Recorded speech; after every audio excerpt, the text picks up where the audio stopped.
When she came back from the so-called private party, I was ready. The living room was ice cold, not from the air conditioner, but from the silence. The TV was already playing. I sat stiffly on the couch, my daughter Emily clutching my arm, my son Jacob's fist balled tight in his lap. And there she was, Megan, walking in like nothing was wrong, like she hadn't just burned our entire life to the ground. Her makeup was smudged, hair wild, heels clicking shamelessly across the wooden floor. She tossed her purse on the chair, barely glancing at us, before freezing mid-step. Because there, flickering on the big screen in brutal, high definition, was her. Bent over a desk in a cheap, fluorescent-lit office, tangled up with a man whose face she clearly knew very well, Kyle. My best friend since I was 5 years old. She blinked, smirked, tried to laugh it off. Wow, she said with a voice soaked in sarcasm, you guys really went all out for the drama tonight. Jacob stood up first. His voice cracked, but it didn't tremble. You are no longer part of this family. You disgust us. He threw the divorce papers at her. The manila folder hit her thigh and fell to the floor like a judge's gavel. Megan's smirk faltered for half a second. Just a flash of reality hitting her like a slap, before the walls went up again. You're being so dramatic, she sneered, rolling her eyes. It was just fun. Kyle understands me. You? You're boring, Alex. I didn't move. Didn't speak. Just watched her with a stare so cold it could have frozen the sun. You have 20 minutes to sign the papers, I said finally, my voice like broken glass.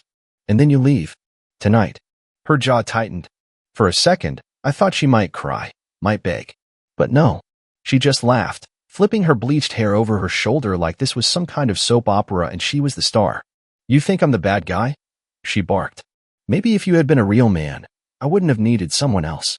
Emily burst into tears, burying her face into my side. Megan glanced at her like she was nothing but noise. My heart cracked in half right then, the kind of pain you don't scream out loud. You just swallow it. Let it burn a hole right through you. I gave you everything, I said quietly. A home. A family. Loyalty. Loyalty, she snapped. What do you want, a medal? You were comfortable, Alex. You made life boring. Kyle at least knows how to treat a woman. Treat a woman. Sure. In the back office of a law firm, pants around their ankles like animals in heat. On the damn security footage I now owned because I'd paid the janitor $200 to pull it. I stood up, towered over her. She took an instinctive step back, not scared. No, Megan wasn't built for fear, but she knew she'd lost control. You have 15 minutes now, I said, voice razor sharp. Or I call the police and have you removed. Her eyes narrowed into slits. You think you can control me? She spat. I'll leave when I'm ready. And don't think Kyle's going to let you get away with this. At that moment, as if summoned by her arrogance, there was a knock at the door. Heavy. Angry. Jacob's eyes widened.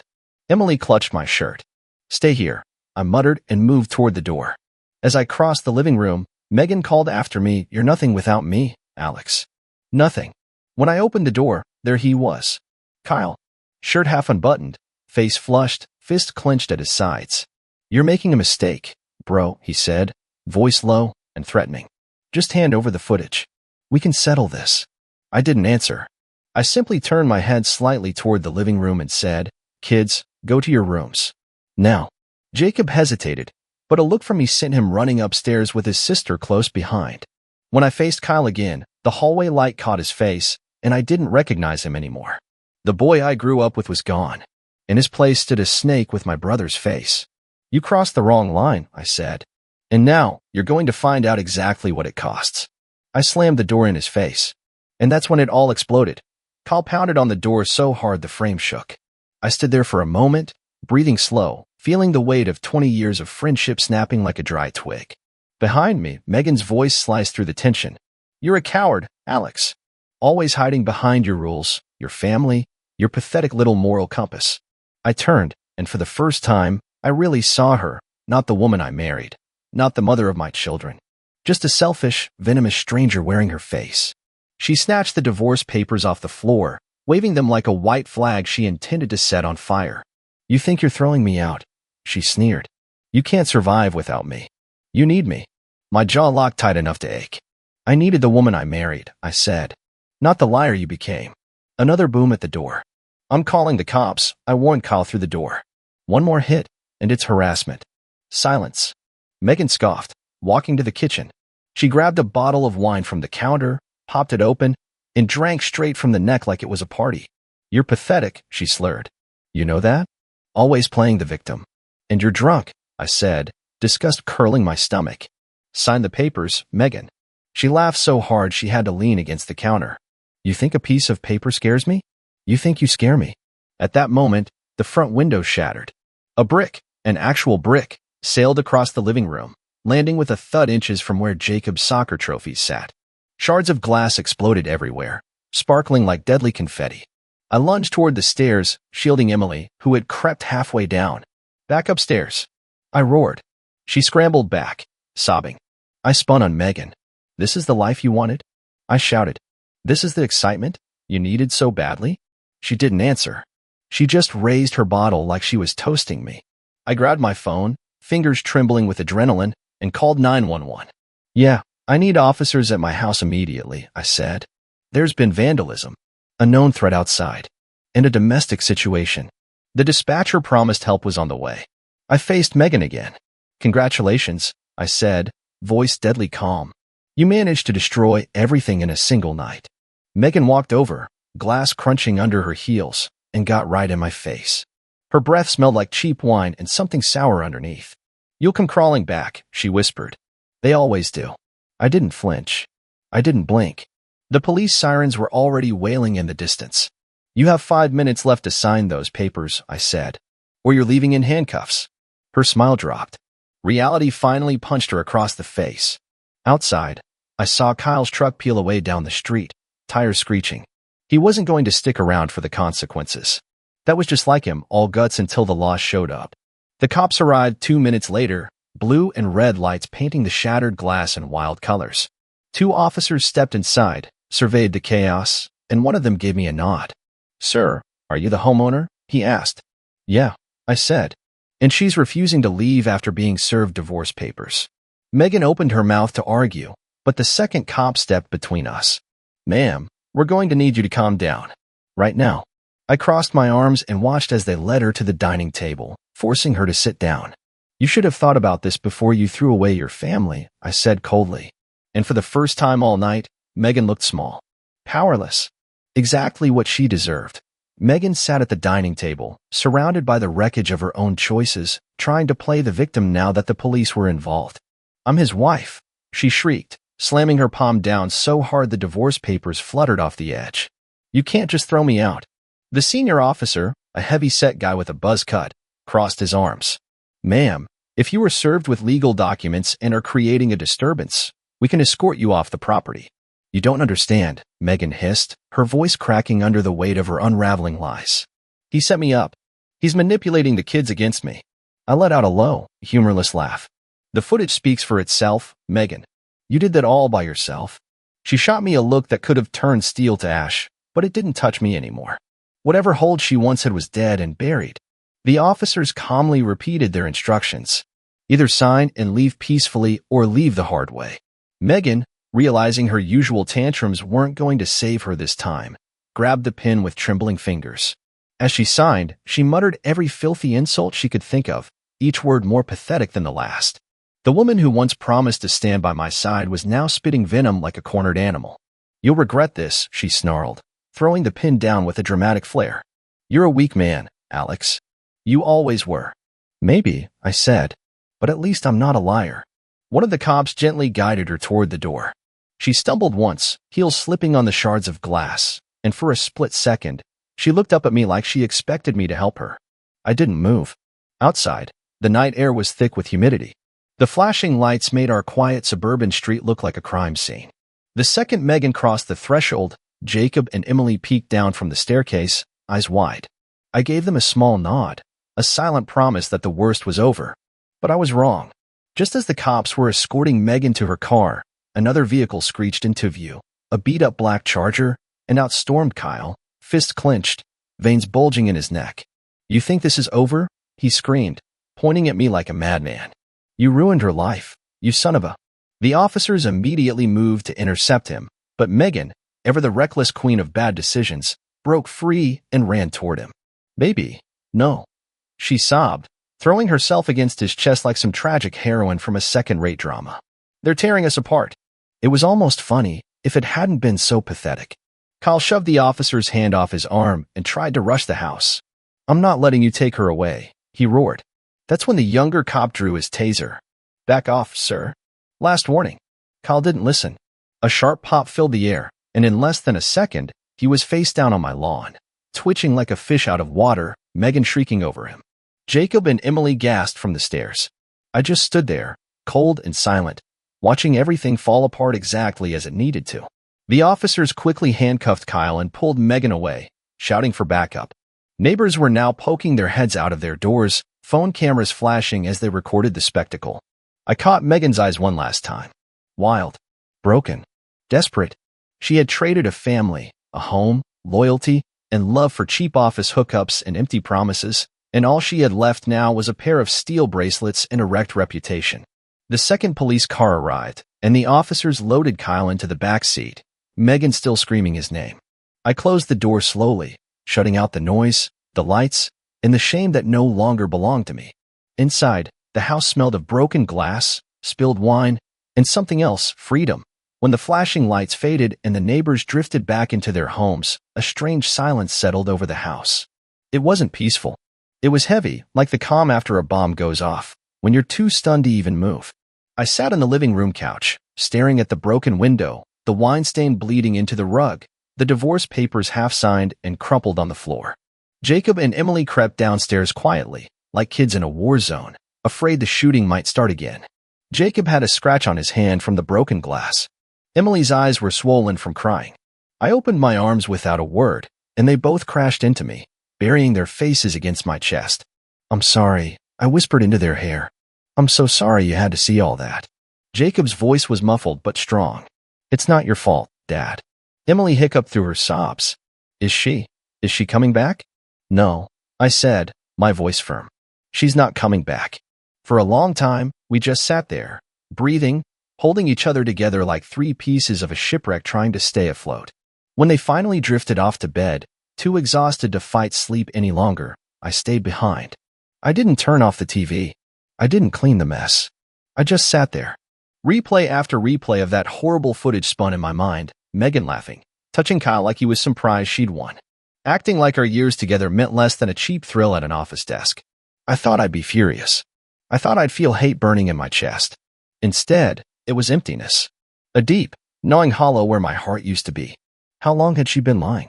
How many girls' nights out had been private office meetings? How many late work projects had been cheap, filthy encounters? I closed my eyes and let the questions tear through me. It didn't even hurt anymore. It was like someone had ripped out the last nerve that could still feel. At some point, my phone buzzed on the coffee table. A text from Megan. "You'll regret this.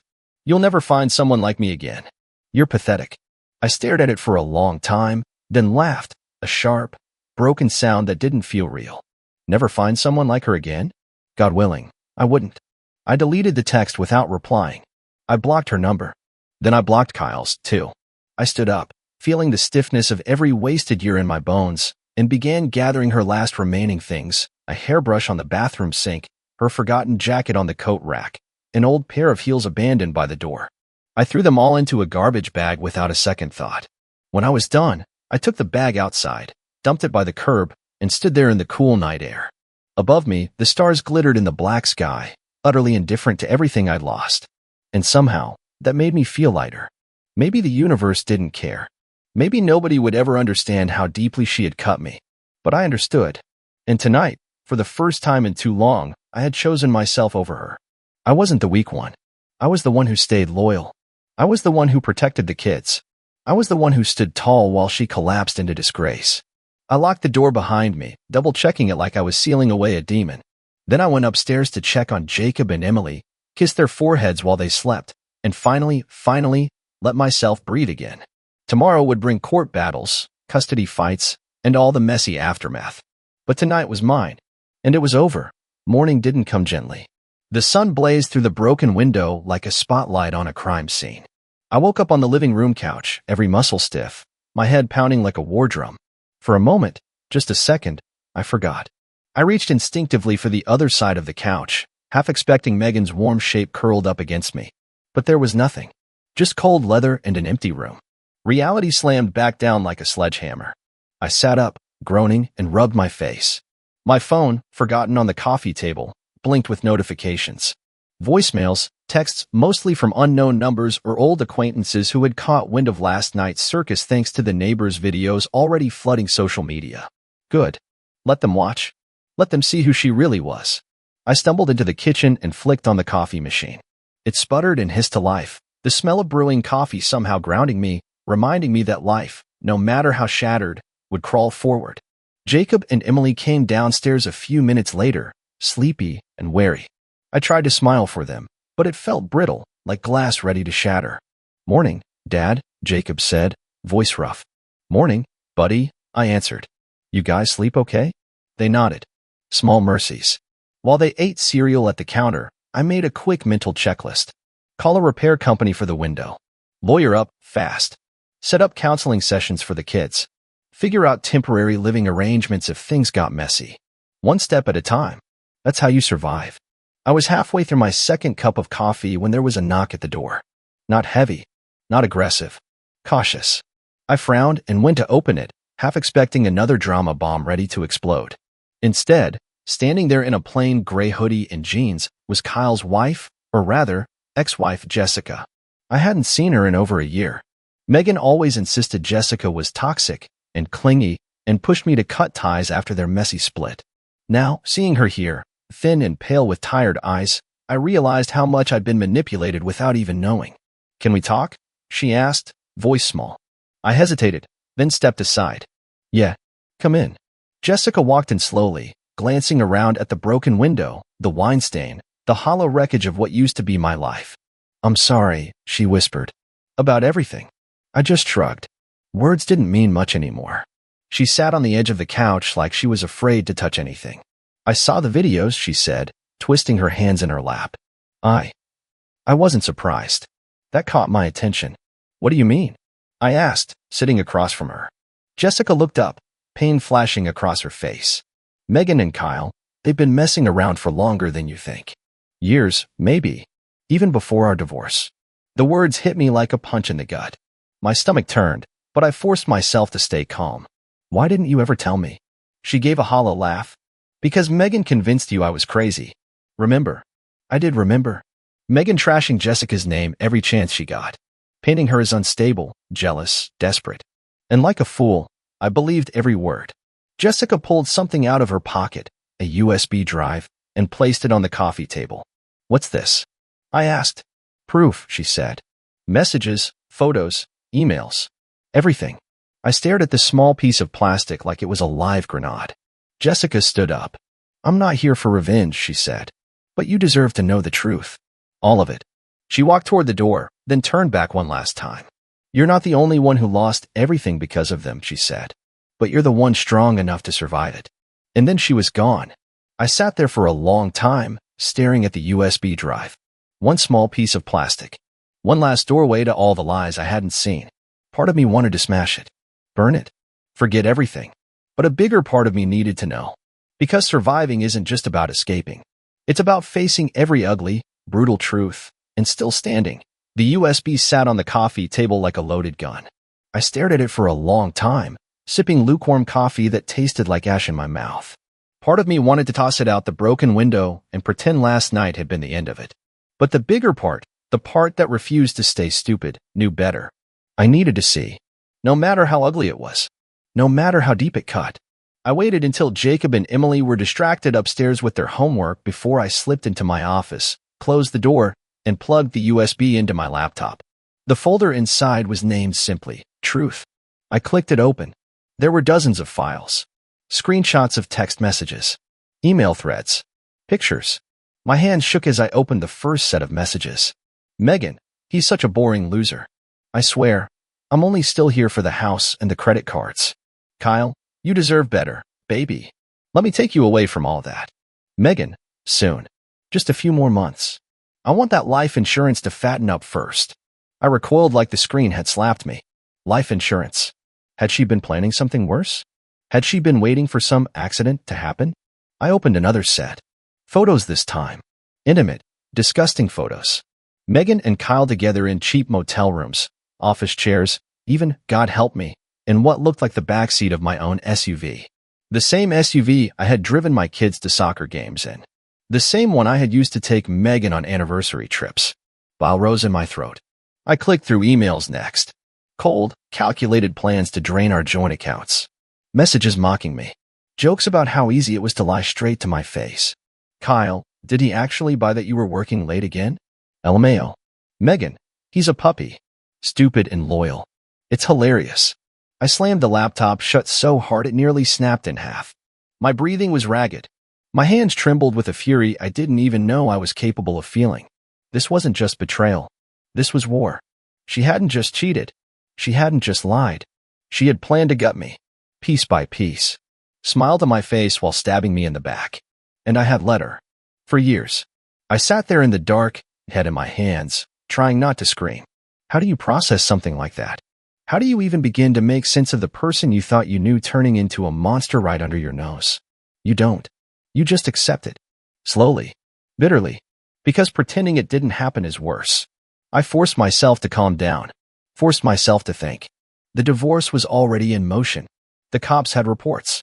The footage existed. Now I had something even stronger, a mountain of proof showing Megan for exactly what she was. And I would use it. I would protect my kids. I would protect myself. I wasn't going to be her victim anymore. I wasn't going to let her slither out of this with half my life tucked under her fake designer belt. I would fight, not out of spite, but because it was the only way to reclaim what she had tried to steal. My pride, my dignity, my future. I tucked the USB safely into a drawer, locking it away like a weapon for the battles ahead. And as I stood there, staring out the cracked window at the rising sun, one thing became crystal clear. Megan had destroyed the man who loved her. But in his place, she had accidentally created something far more dangerous. A man with nothing left to lose, and nothing left to fear. By the next morning, I was a different man. Gone was the version of me who made excuses for her late nights. Gone was the idiot who ignored the red flags because love had made him blind. Now, every breath I took was focused. Sharp. Purposeful. The kids needed me strong. Not broken. Not defeated. So I started making calls. First to a lawyer, Thomas Reed, a bulldog of a divorce attorney I found through a friend who had survived something similar. Within minutes, Thomas promised me two things. Megan wouldn't see a dime more than she deserved. If there was any chance she endangered the kids' well-being, full custody would be ours. Then I contacted the insurance company. I needed to know exactly what Megan had been eyeing. It turned out she had, without my knowledge, bumped up my life insurance policy during one of those boring years she constantly complained about. Signed the forms herself, forging my signature. Fraud. Another bullet for my growing arsenal. Next came the bank. I froze our joint accounts immediately. Canceled her credit cards. The woman who had mocked me for being predictable would soon find out exactly how predictable bankruptcy felt. By noon, Megan had started to notice. The text started again, this time rapid fire. You're being childish. This is just making things worse for you. You'll pay for this, Alex. You can't survive without me. I didn't respond. Not once. Silence, I realized, was the one thing she couldn't handle. Megan needed an audience. Someone to admire her, to hate her, to feel something about her. I gave her nothing. Just a blank wall where her punching bag used to be. By evening, Thomas sent me a document draft. Full custody petition. Demand for spousal support rejection. Documentation of her infidelity, criminal behavior, the vandalism Kyle had committed under her encouragement, and financial fraud. It was beautiful. I printed a copy and set it on the kitchen table, next to the cold dinner I hadn't touched. Jacob wandered in while I was staring at it. He looked older than his 14 years. Tired, like he had aged overnight. Are we gonna be okay? He asked quietly. I ruffled his hair. We're gonna be better than okay. He tried to smile, but it didn't quite reach his eyes. And that was when it hit me. I wasn't just fighting for myself anymore. I was fighting for them. For their trust in what love was supposed to look like. For their belief that family didn't mean betrayal and lies. That night, as they slept, I packed up the last remnants of Megan's existence from our home. Her photos, her trophies, her meaningless junk cluttering every room. Boxed, taped, labeled for pickup or the landfill. I scrubbed every surface she had touched. Tore the sheets off the bed she had once warmed and replaced them with new ones. Different color. Different texture. No trace of her perfume lingering like a ghost. I reclaimed my home one room at a time. By 3 a.m., I stood in the center of the living room, bruised but breathing. Alive. No alcohol. No rage fits. No dramatic breakdowns. Just a man who had been burned alive and somehow was still standing in the ashes, grinning. Tomorrow, Megan would be served with the new lawsuit. Tomorrow, her world would start collapsing the same way she had collapsed mine. But tonight? Tonight was mine. For the first time in years, I slept with both eyes closed, knowing the worst was behind me and the real fight had just begun. 3 days later, the showdown came. I didn't expect Megan to show up at the meeting Thomas had arranged at the courthouse, but there she was, tottering on 2 high heels, sunglasses hiding whatever pathetic story she had written across her face. She walked in like she still owned the room, but she didn't. Not anymore. I sat at the long oak conference table, calm, collected. Thomas sat beside me, a thick folder of evidence in front of him. Megan's lawyer, some greasy guy named Mr. Allen, looked like he already regretted taking her case. Megan yanked off her sunglasses and sneered at me across the table. "You think this is going to scare me?" she snapped. Thomas didn't even blink. He slid the folder toward her with a small smile. "I suggest you review this carefully," he said, "before we proceed." Megan opened it lazily and then froze. One by one, she flipped through the screenshots. The emails. The photos. The texts about life insurance. Kyle's criminal record, now flagged thanks to the police report from the night he got tasered on my lawn. Her face drained of color. Mr. Allen leaned over her shoulder to look, and his eyebrows shot up. He whispered something to her urgently, but Megan waved him off. She slammed the folder shut and turned to me, venom dripping from every word. "You're pathetic, Alex," she hissed, digging through my private life like some obsessed freak. I leaned forward, folding my hands neatly. "You blew up your own life, Megan," I said quietly. "All I did was hand you the matches." She glared at me, desperate to find some leverage, some weapon, but it was over.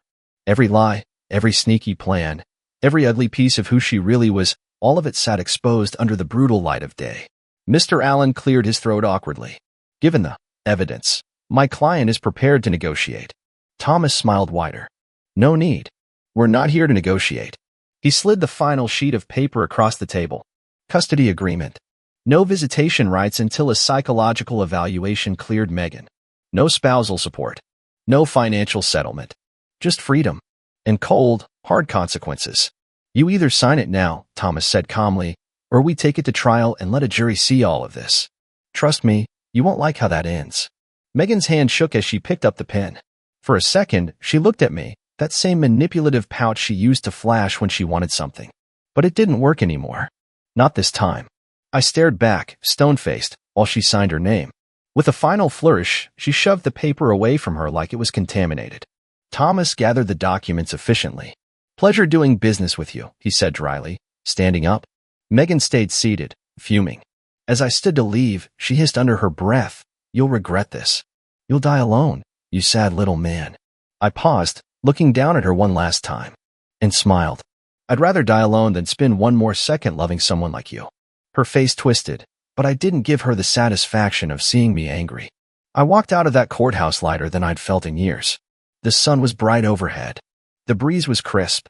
Life was waiting for me, messy, complicated, real life, and this time, I wasn't afraid. Back at home, Jacob and Emily were waiting, nervously fidgeting on the porch. When they saw my face, when they saw the calm in my eyes, Jacob broke into a grin. Emily threw her arms around me. "It's really over?" she whispered. "Yeah," I said, hugging them tight. "It's over." And just like that, the future cracked open wide in front of us, scary, unknown, but finally ours to claim. Megan had burned our past, but she couldn't touch what came next. That belonged to us, and only us. "You're being too sensitive. It's her day, not yours," my wife hissed through her perfectly whitened teeth, not even turning to look at me.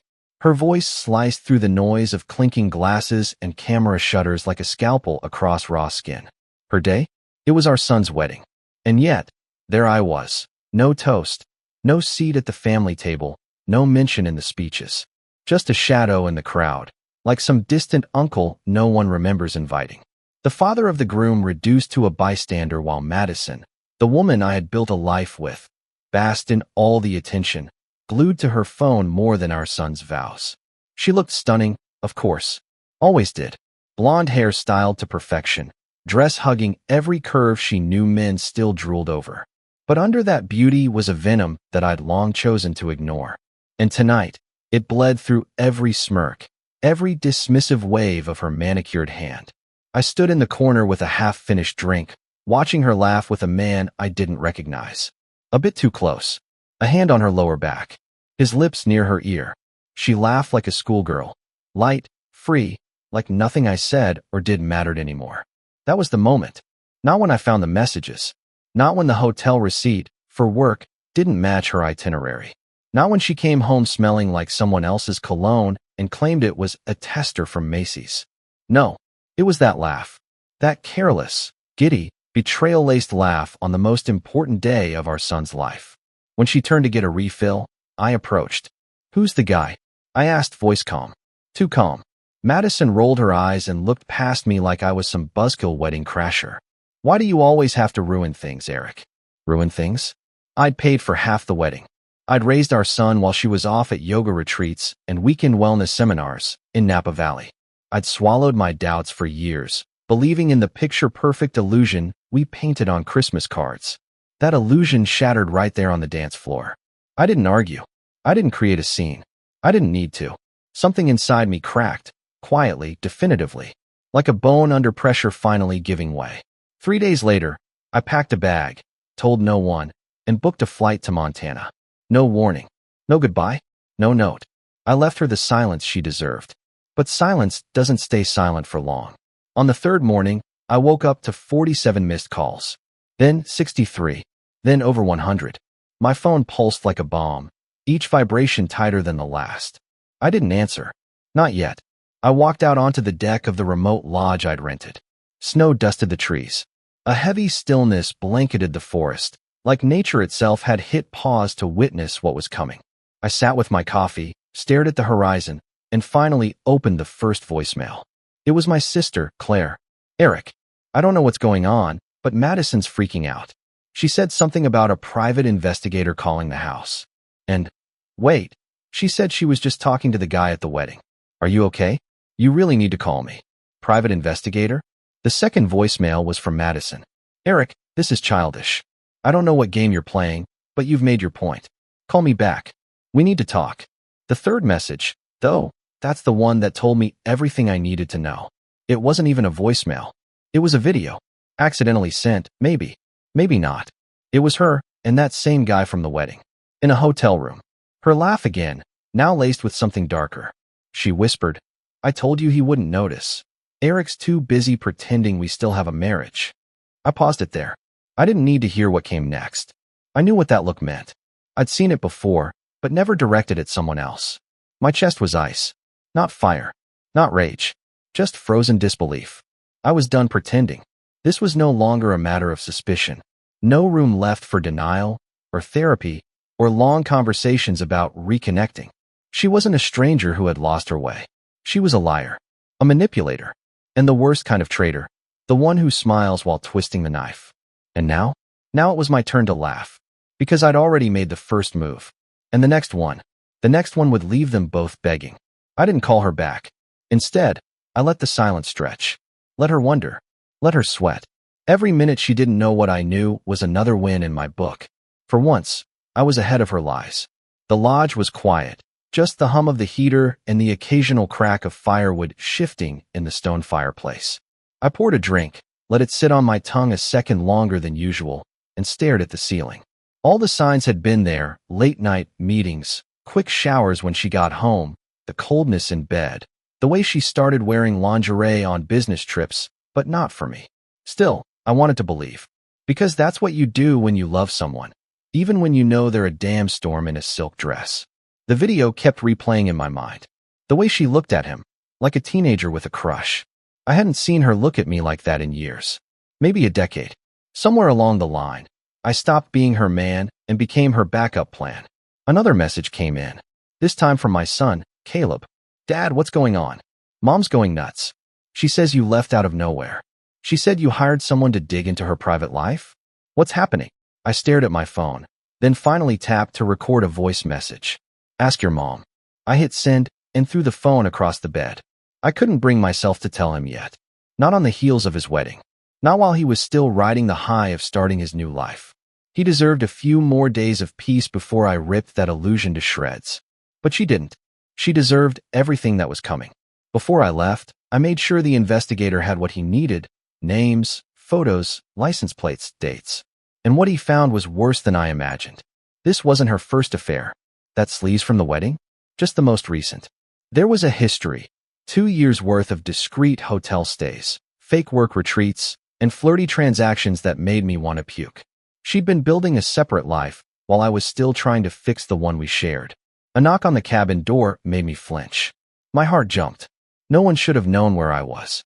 I opened it cautiously, ready for anything. But it was just a courier. Small envelope. No return address. I opened it slowly. Inside, a single photograph. Madison, in a red dress, straddling that same man from the wedding in what looked like a rooftop bar. His hands were exactly where they shouldn't be. Her face was angled for the camera, mocking, proud. I flipped the photo. Scrawled in pen. She said you were boring. For a moment, my knees nearly gave out. Not because it hurt, but because of the rage that exploded through me, white-hot and volcanic. She thought I wouldn't do anything. She thought I'd roll over, like always. But the difference this time? I didn't care anymore. That night, I drove to the nearest town, found the quietest bar, and bought a notebook. Page 1, Operation Reset. I made a list. Every account we shared. Every piece of property. Every insurance policy. Every password. Every access point she had into my life. Then I made another list. Every secret I'd learned. Every lie she told. Every place she said she was and wasn't. Every person she'd deceived, including our son. I wasn't going to scream. I wasn't going to threaten. I was going to destroy the illusion of her perfect little world, one silent strike at a time. When I got back to the lodge, there were 29 new messages. I didn't listen to a single one. The next morning, I sent her a package. Inside, the photo, a copy of the hotel receipts, and a handwritten note that simply said, "Smile for the cameras." Then I posted the photo anonymously, on a shared family cloud drive she forgot I had admin access to. The one all her friends and family used to exchange baby pictures and family updates. An hour later, the phone started vibrating nonstop again. I took it off the charger, powered it down, and went out for a hike. For the first time in years, the silence felt good. She wanted a performance. She wanted drama. But I was going to give her something worse. A man with nothing left to lose. When I came back from the hike, the lodge manager handed me a note. Someone had called the front desk, left a message. No name, just, "She's crying. She says she doesn't understand why you're doing this." Of course she didn't. Madison had spent so many years twisting the truth that she believed her own version of it. In her head, I was the villain. Cold, unemotional, absent. That's the narrative she needed to justify sneaking around, gaslighting me, turning our marriage into a polished fraud. The irony? I was distant, because loving her was like pouring water into a cracked glass. No matter how much I gave, it was never enough. She needed attention, adoration, drama, and when I stopped chasing her shadow, she found someone else who would. That night, I sat in the dark, sipping whiskey, watching the flames flicker. Then I opened my laptop and started writing the email. Not to her. To our son. "Caleb, I want to start by saying this has nothing to do with you or your new life. I'm proud of you. I always will be. But I can't keep living in a lie, and I won't let you build your life on one, either. You deserve to know the truth. Your mother has been unfaithful for a long time. I tried to fix it quietly. I tried to ignore it. But some things can't be buried forever. I'm sorry you had to find out like this." I hesitated, then added, "If she blames me, if she cries, if she tells you I'm ruining her life, just ask her where she was the night before your wedding, or who paid for her hotel suite, and why." I hit send. It was done. A few minutes later, my phone buzzed again. A call this time. "Caleb." I let it ring. Then again. The third time, I picked up. "Dad." His voice was tight, controlled. "Yeah. I saw the photo." Silence. "Is it true?" "Every bit of it." He breathed in sharply. "She told me. She said you were just mad because she didn't let you make a speech at the wedding, that you were trying to punish her." I laughed bitterly. "Son, I didn't make a speech because I wasn't invited to. Your mother made sure of that. She told the planner I didn't want to speak. She told your wife's family I was socially awkward. I found out the day before. I didn't say anything because I didn't want to ruin your day." "Jesus Christ," he muttered. "I feel like I don't know either of you right now." I get it. You don't have to pick sides. I just want you to know the truth. Do what you need to do with it. He didn't speak for a few seconds. Then, where are you? Somewhere peaceful. I think I need to get out of town for a few days too. We hung up. I felt a weight I didn't realize I'd been carrying fall off my chest. Madison must have finally realized she wasn't holding the strings anymore. I hadn't responded to her texts. Hadn't called. Hadn't yelled. Just acted. The next morning, she showed up. I don't know how she found the place. Maybe she followed the credit card charges. Maybe she tracked my location somehow. I was chopping wood when her white BMW slid up the gravel driveway, wheels crunching the frost. She stepped out in a trench coat, sunglasses, face set in the kind of dramatic expression she probably rehearsed in the mirror. Like she was in a courtroom drama. You really went this far? She snapped before even reaching the porch. You embarrassed me in front of everyone. You humiliated me. I leaned on the axe handle. No, Madison. I told the truth. You humiliated yourself. She took a breath, trying to switch tones. Softer now. I made mistakes. I know I did. But you didn't have to. Stop. I raised a hand. You're not here to apologize. You're here to do damage control. Eric, please. Were you going to tell me? Ever? Or was I just supposed to grow old and keep pretending my wife wasn't warming someone else's bed? She flinched, then snapped. It wasn't like that. It wasn't serious. It didn't mean anything. Oh, so that makes it better? I laughed. You screwed around with men who didn't matter? That's your defense. She looked like she was going to cry, or scream, or both.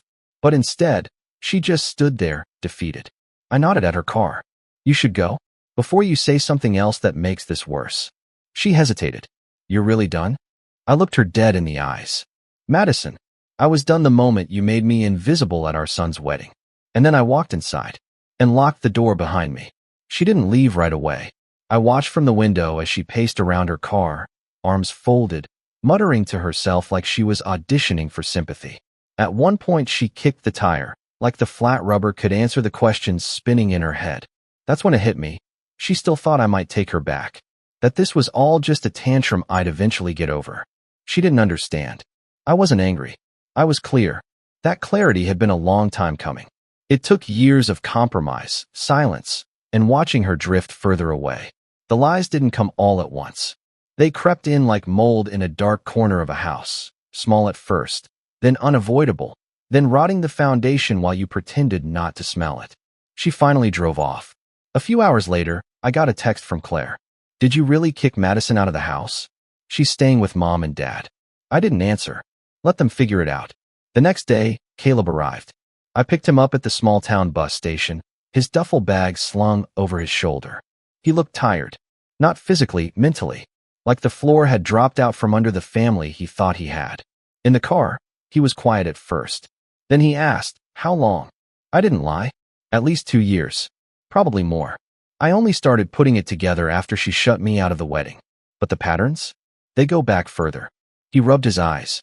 God, I feel like such an idiot. You're not, I said. You believed in something because you needed to. That's not weakness. That's trust. He shook his head. She played us both. We spent the rest of the day fishing by the lake. Didn't catch anything. Didn't really try. It wasn't about that. Later that evening, we grilled steaks out back and opened a bottle of bourbon I'd been saving for our anniversary. Funny how plans change. Caleb toasted with me anyway. To cutting ties with toxic people, he said. To freedom, I added. We didn't talk about her much that night. We didn't need to.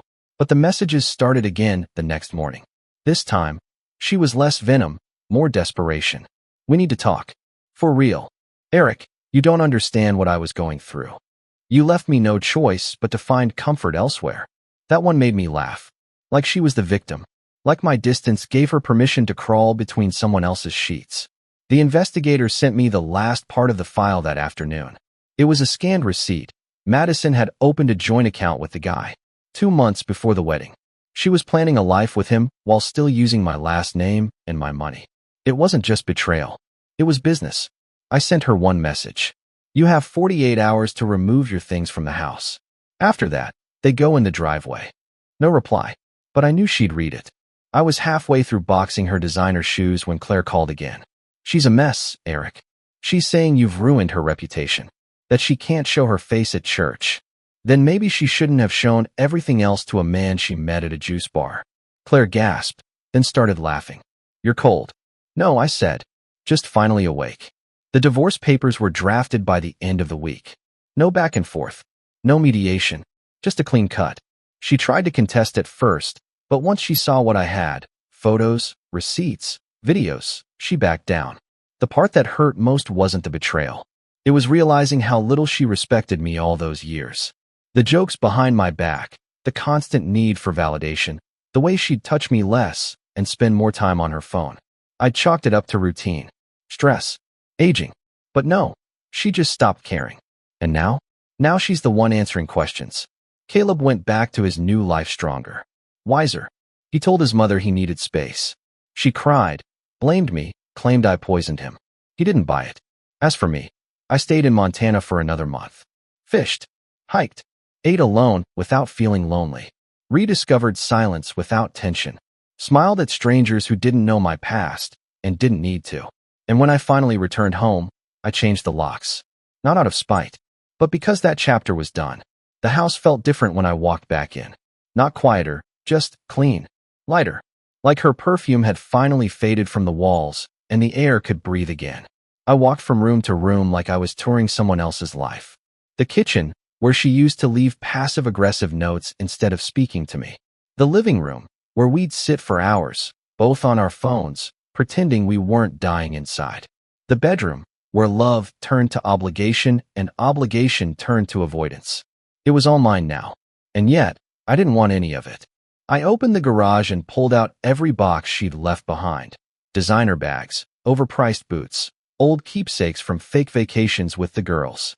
I placed them neatly by the curb and texted her one last time. They're outside. Come before it rains. She showed up 2 hours later, tears streaming down her cheeks like someone had cued the waterworks for a made-for-TV drama. No makeup this time. No perfect hair. Just a woman who'd lost control of the narrative. I can't believe you're doing this, she said. I didn't answer. I just stood there, arms crossed, watching her pack her broken pieces into her car. You think this makes you strong? She snapped. Throwing me away like I meant nothing? You threw yourself away, Madison. I just finally stopped holding the trash bag.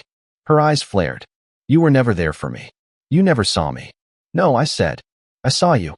That's the problem. She stared at me, like she was waiting for some hint of softness, some crack in the armor that she could crawl through. But there wasn't any. Not anymore. I gave you everything, she whispered. I stepped forward, just enough so she could hear me clearly. You gave everyone everything. Except your husband. She drove off with the trunk half-latched and a bag still flapping open. I didn't watch her go. I walked back inside, shut the door, and finally felt like I could start rebuilding. Not a house, not a marriage, but myself. In the weeks that followed, word spread. People picked sides. Some of her friends blocked me. Others messaged quietly saying they always suspected something was off. Her sister called me crying, apologizing for not saying anything sooner. She always envied you, she admitted. The stability, the peace. You made her feel small. Funny how love can be twisted into resentment when it's not enough for someone who needs chaos to feel alive. I never replied. I joined a gym, not to get revenge or prove anything, but because I finally had the energy. Started cooking again. Took long drives without a destination. I even went on a date or two, though nothing serious. Not yet. I was still learning how to be alone without being lonely. Then one evening, months later, I got a message. From him. The guy from the wedding. His name was Brandon, apparently. And his message? Pathetic. Man to man. I didn't know she was married. I swear. She said you two were separated. I stared at that line for a while, feeling zero rage, just a strange calm. She said you two were separated. Of course she did. That's how she functioned, making herself the victim, making the truth elastic. It was never about right or wrong with her, just what worked in the moment. I wrote back. She lies. You learn the hard way. You're not the first. Won't be the last. He never responded. A week later, Claire called again. You're not going to believe this, she said. Madison's dating someone new already. He's 25. Works at a nightclub. I laughed out loud. Not out of spite, just disbelief. She finally downgraded to someone who matches her level. Claire chuckled, then paused. You sound happy. Not happy yet, I said. But I'm getting there. And I was. Because you don't heal by pretending it didn't hurt. You heal by walking through the fire, letting it burn every false story you told yourself, until all that's left is something real. And what I had now, that was real. It was mine. A few more months passed. Spring rolled in, and with it came that warm kind of breeze that sneaks in through the windows when you forget they're open. I spent a lot of time on the back porch, listening to nothing in particular. No screaming. No stage crying. No heels clicking down the hallway like a threat. Just quiet. One morning I got up early, went into town for a haircut, and the barber, an older guy named Vince, asked if I was the guy with the wedding scandal. I laughed, nodded. I guess that's who I was now. The man who didn't give a toast. The man who vanished. The man who came back swinging. Hell of a move, Vince said. Heard you buried her socially. I didn't need to confirm it. Enough people had seen the family cloud photo. That one shot of her and Brandon in the rooftop bar told more truth than 1,000 speeches ever could. Apparently, her friend group split like a busted seam. Some blocked her. Some called her a disgrace. And others? Others slid into my messages like they were trying to audition for her replacement. I didn't answer most of them, because by now I had realized something. The pain she caused wasn't about the affair. Not really. It was about everything leading up to it. The way she stopped seeing me as a person. The way I started seeing myself through her eyes, like I was too dull, too dependable, too safe. But I wasn't the boring one. I was just real. She was the one living in a highlight reel she created for strangers. One night, I came across a message request from Caleb again. I hadn't heard from him in a couple weeks, which was unusual. I opened it, expecting a meme or a quick update. Instead, it was a video. It was a clip from his wedding, the one I was barely a part of. The camera panned across the tables, the decorations, the crowd laughing. Then it zoomed in on Madison, whispering into Brandon's ear. The timestamp? Right in the middle of the vows. Below the video, Caleb had written, I rewatched the footage. I'm sorry, Dad. You deserved so much better. I didn't cry. I just nodded to myself. Because yes, I did. And it meant the world to hear that from him. Not because I needed validation, but because it meant he finally saw it too. The full picture. I replied, You're a good man, son. Better than I ever was at your age. Don't let her ruin your image of love. Some of us are just wired for loyalty. That's not weakness. That's strength. A couple of days later, I got a letter in the mail. Handwritten. Neat cursive. From Madison. I didn't open it right away. I let it sit on the table for a full day, daring me. And then, after dinner, I poured a glass of wine and finally tore it open. It was long. Pages of half apologies. Some real, some manipulative. She said she missed us, that the affair wasn't as deep as it looked, that she'd lost herself in the image she was trying to maintain. She talked about therapy, about reflection, about how she couldn't sleep knowing what she'd done. She asked if I'd ever consider starting over. Not right now, she wrote, but maybe someday. A new version of us. One without the pain.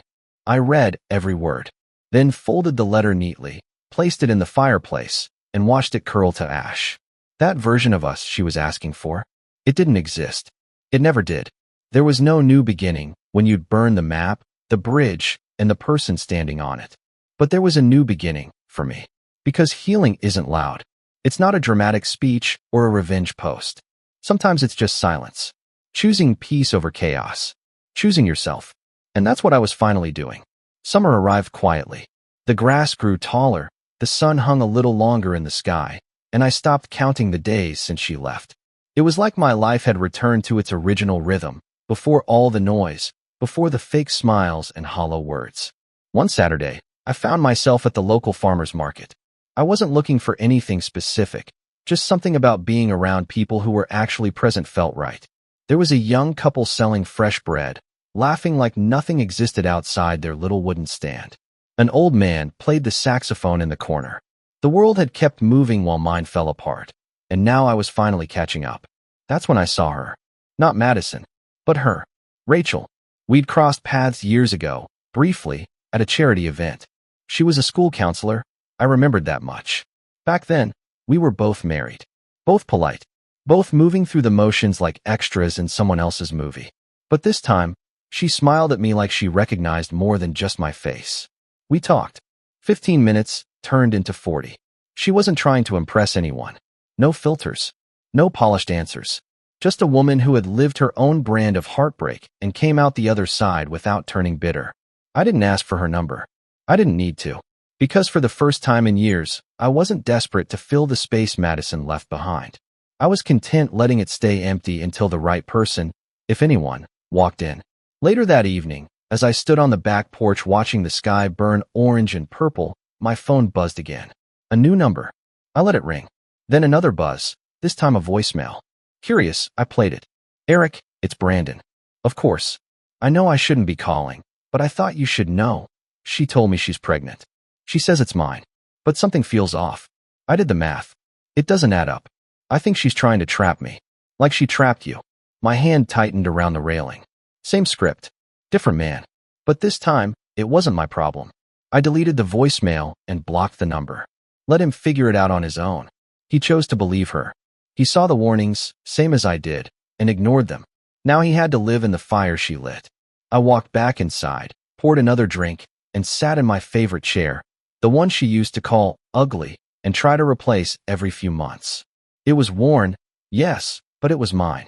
And now, it didn't have to match anyone's aesthetic. It just had to feel like home. In the weeks that followed, I started writing. Not for anyone, just for myself.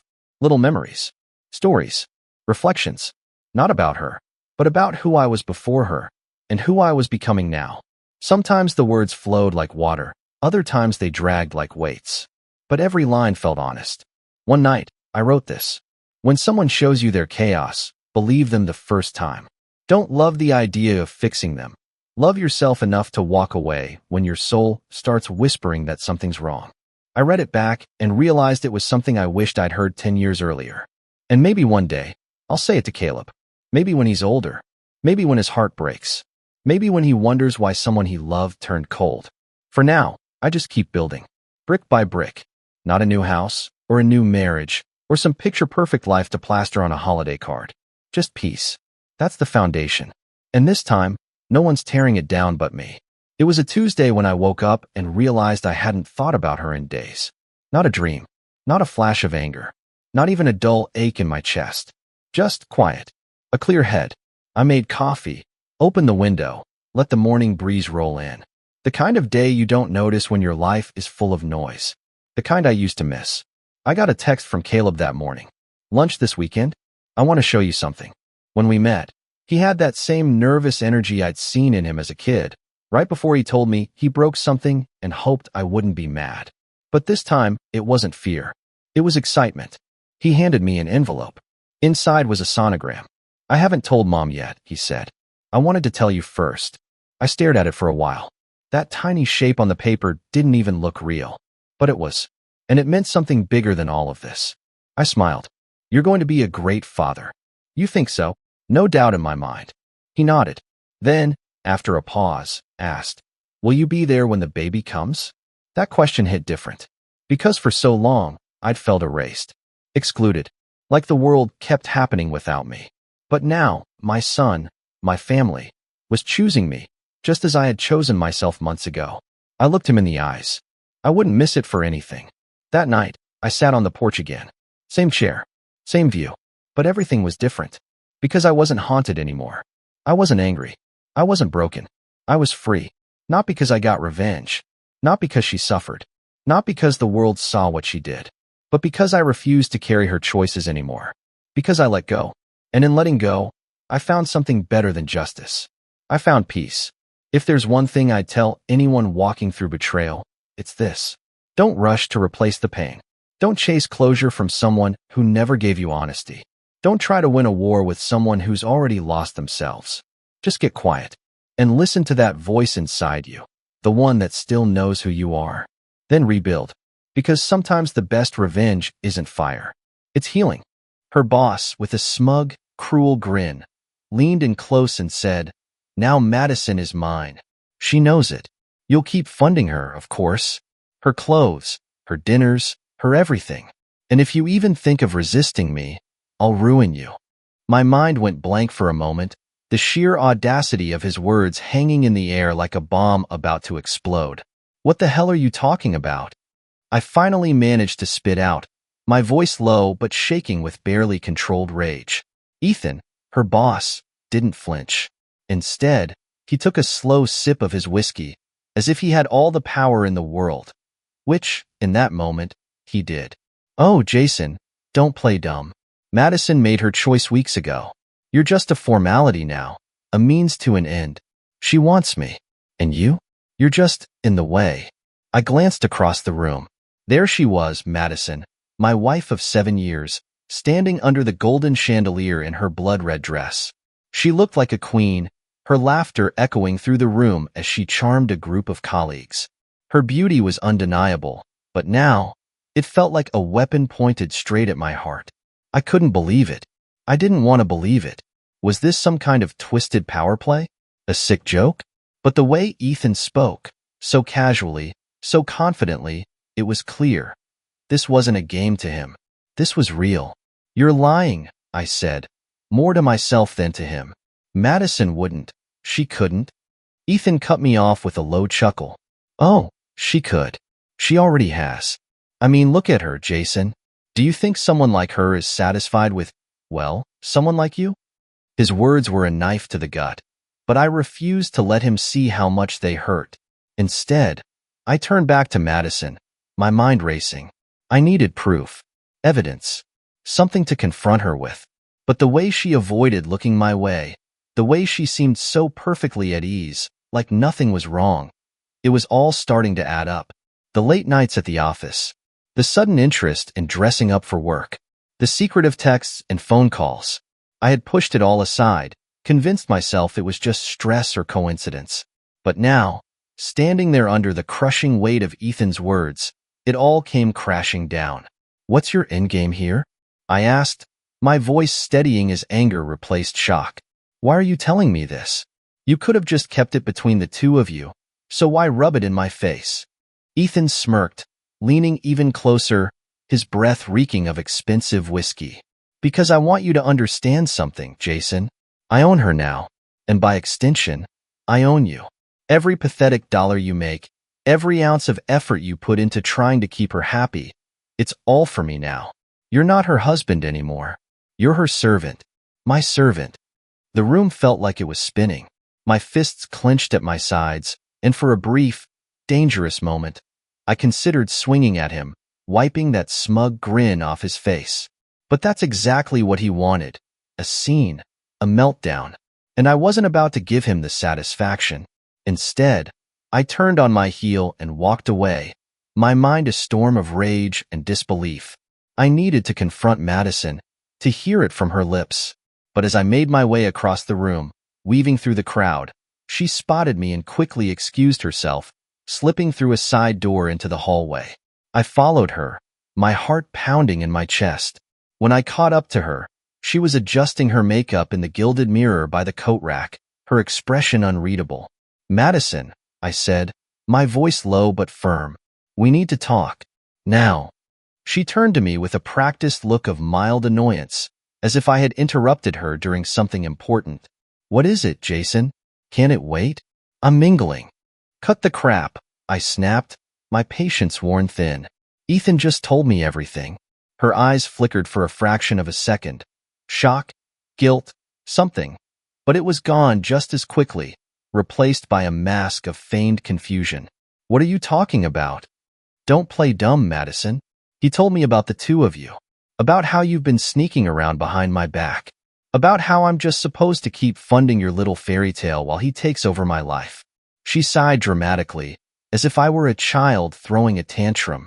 Jason, you're overreacting. Ethan likes to mess with people. He's probably just trying to get under your skin. Don't let him ruin the evening. But her tone was too casual, too dismissive.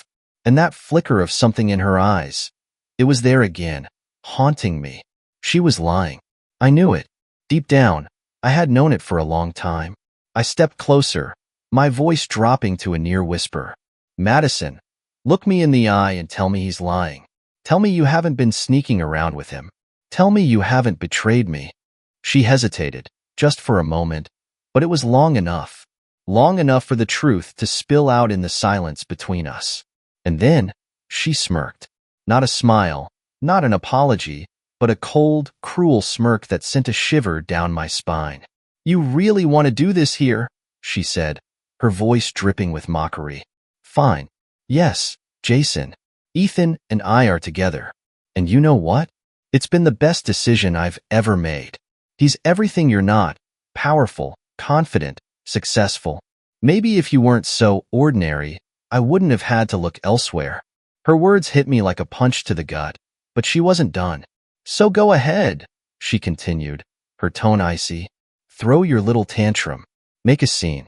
But just know, it won't change anything. Ethan's right. You're nothing but a placeholder. And I'm done pretending otherwise. I stared at her, my world crumbling around me. This wasn't the woman I married. This wasn't the woman I thought I knew.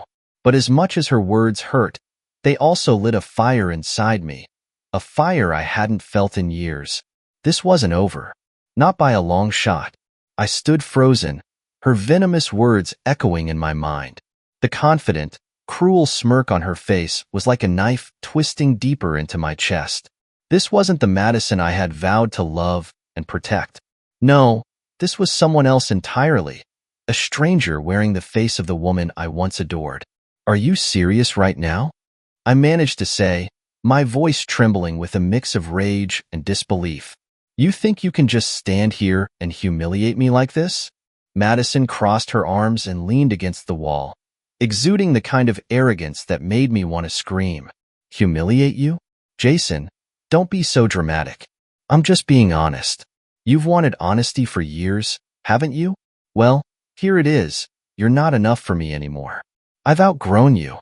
Her words hit like thunderclaps, but I refused to let her see me crumble. I couldn't. Not here. Not now.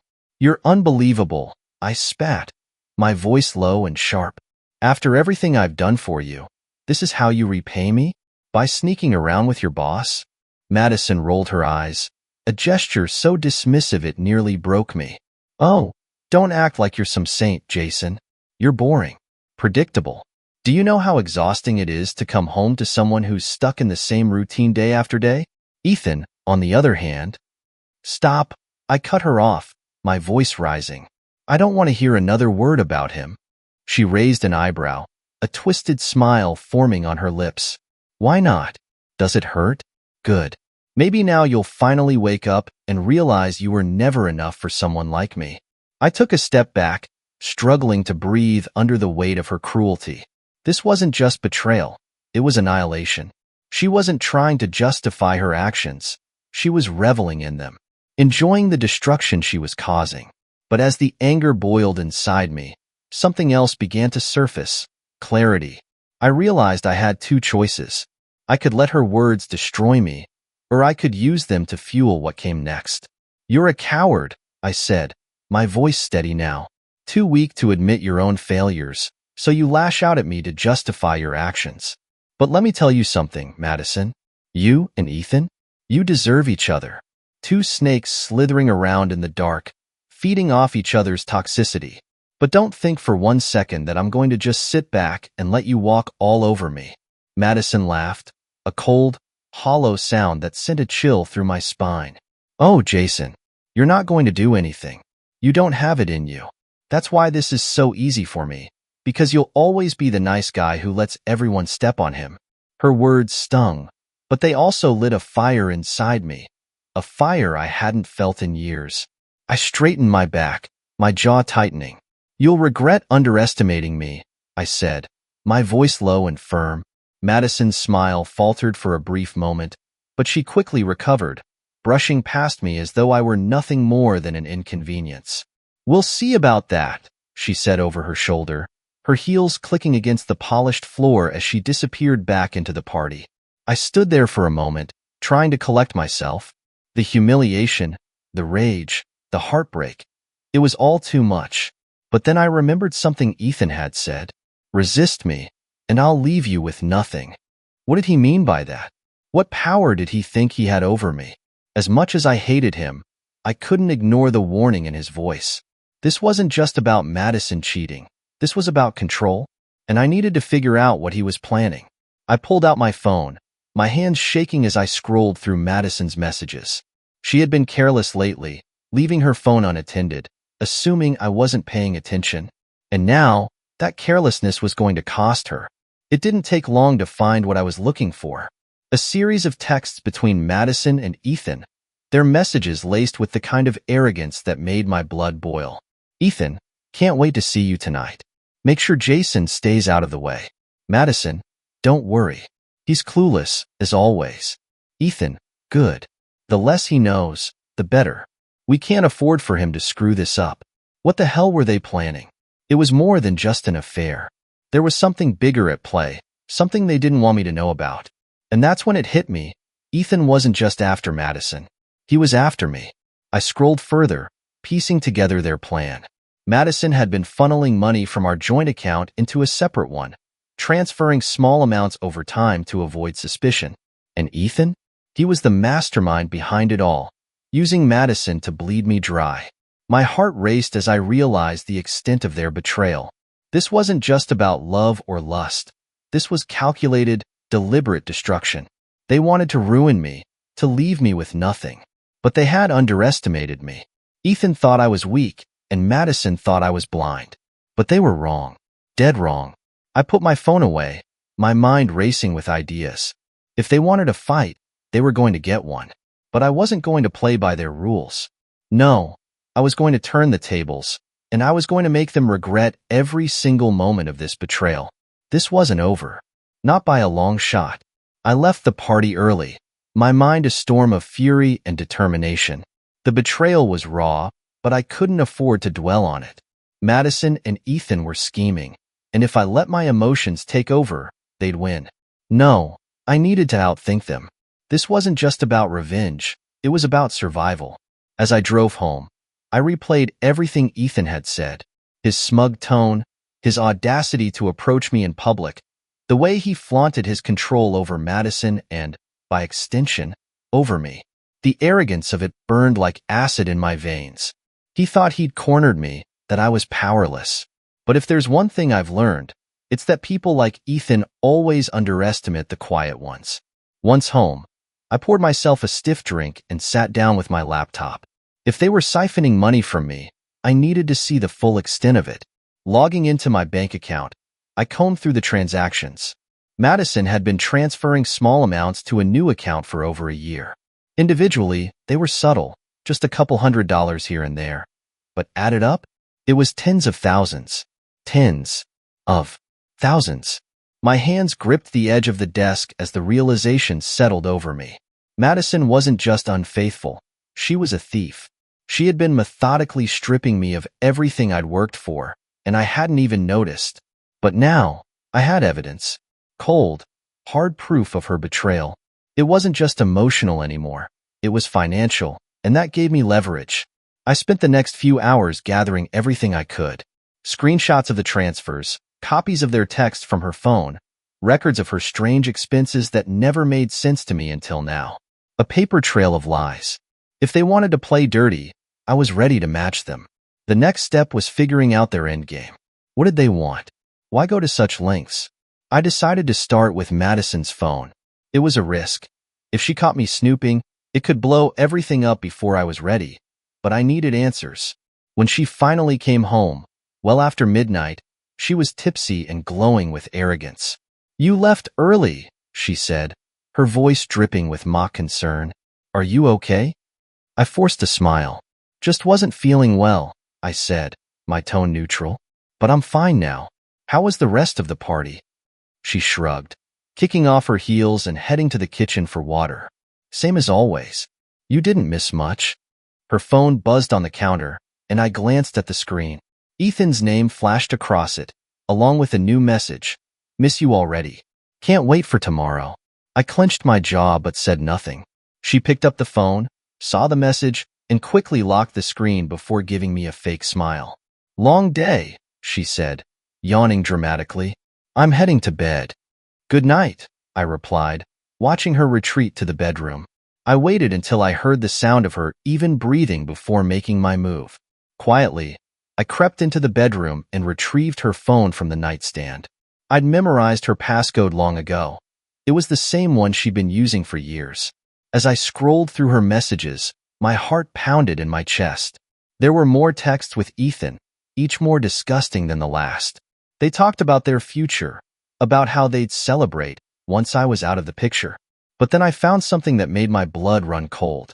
Ethan, did you get Jason to sign the papers yet? We can't move forward until he's out of the way. Madison, not yet. He's suspicious after tonight. I'll wait until he calms down. Ethan, hurry up. The sooner we have everything, the sooner we can get rid of him for good. Papers? What papers? And get rid of him? What did that even mean? I searched further and found references to a business deal Ethan was working on, one that required a significant cash investment. And suddenly, it all made sense. Madison was funneling my money into Ethan's scheme, using me to bankroll his ambitions. And those papers they mentioned? A quick search through the bedroom revealed a folder Madison had hidden in her closet. Inside were documents, a power of attorney, a transfer of assets, and even divorce papers. She was planning to strip me of everything and leave me with nothing. My chest tightened as I stared at the paperwork. This wasn't just betrayal, it was annihilation. They weren't content with ruining my marriage, they wanted to ruin my life. But they had underestimated me. I spent the rest of the night planning my next move. If they wanted a fight, I'd give them one. But I wasn't going to lash out in anger or make a scene. No, I was going to play this smart. Strategic. They thought they had the upper hand, but they didn't realize I was already one step ahead. By dawn, I had a plan. First, I contacted a lawyer. Ruthless, no-nonsense type I knew from a recommendation years ago. I laid everything out. The stolen money, the affair, the forged documents. We can use this, she said, her voice sharp and confident. If what you're saying is true, we'll destroy them. That's exactly what I wanted to hear. Next, I called my bank and froze the joint account, effectively cutting off Madison's access. I also started moving my personal funds into a separate account under my name only. If she wanted to drain me, she'd have to find another target. Finally, I set up a meeting with Ethan. He didn't know what was coming, but he would soon. This wasn't just about defending myself anymore. It was about making them pay for what they'd done. As I stood in the shower that morning, letting the hot water wash over me, I felt something I hadn't felt in a long time. Control. Madison and Ethan thought they were unstoppable, but they had made one crucial mistake. They underestimated me. The meeting with Ethan was scheduled for later in the week, but I wasn't going to sit idly by until then. Every minute felt like a countdown, a boiling pot of rage and strategy waiting to overflow. I had spent years being the guy who avoided confrontation, who kept the peace, who let things slide for the sake of harmony. That guy was gone now. The first step was to make Ethan feel comfortable, secure. Even, I called him that morning, my voice as calm as I could muster. Ethan, I began, forcing politeness into every word. I've been thinking about our conversation at the party. I overreacted. I'd like to meet up and clear the air. There was a pause on the other end before his smug voice came through. Glad to hear you're finally being reasonable, Jason. I'll send you the address for my office. Let's hash things out like men. The audacity of this man almost made me laugh. He had no idea what was coming. After hanging up, I turned my attention to Madison. She had no clue I had found the documents or uncovered the financial theft. Her arrogance worked in my favor, as she assumed I'd retreat into silence and denial like I always had before. But this time, I decided to play her own game against her. At breakfast, she was scrolling through her phone, pretending I didn't exist. I sat across from her, sipping my coffee, letting the tension build. Finally, I broke the silence. Madison, I was thinking, you're right. She looked up, her perfectly groomed eyebrow arched in curiosity. About what? About us. About everything, I said, keeping my tone as neutral as possible. You deserve more than what I've been giving you. I've been stuck in a rut, and I want to change that, for you. For us? Her expression flickered, just for a second, with something that looked like confusion, maybe even guilt. But then her smirk returned, and she leaned back in her chair, studying me like a predator sizing up its prey. I'm glad you're finally seeing things clearly, Jason. It's about time. I wanted to snap, to call her out right then and there, but I bit my tongue. This wasn't the time to confront her. Not yet. I needed her to believe she was still in control. I was thinking we should spend some time apart, I continued, keeping my voice steady. You've been under a lot of stress lately, and I think some space might help us figure things out. Madison blinked, clearly caught off guard. Space. Yeah, I said, nodding. You could stay at a hotel for a few days, clear your head. I'll cover the cost, of course. She hesitated, her calculating mind likely working overtime. She wasn't sure if this was a trap or a gift, but eventually, her greed won out. That might be a good idea, she said, her voice softening. I've been feeling overwhelmed lately. A break could be nice. Great, I said, smiling. I'll book the room for you. Take as much time as you need. As soon as she left for work, I sprang into action. I contacted my lawyer again, updating her on the situation. She agreed that getting Madison out of the house was the perfect opportunity to gather more evidence without interference. Over the next 2 days, I turned the house upside down. I went through every drawer, every closet, every digital device Madison had left behind. What I found only added fuel to the fire. There were receipts for extravagant purchases, jewelry, spa treatments, expensive dinners that I never saw. There were emails between her and Ethan discussing next steps and contingency plans. And then, in the depths of her personal laptop, I found something that made my blood run cold. A file titled Escape Plan. Inside was a detailed breakdown of how she and Ethan planned to strip me of everything.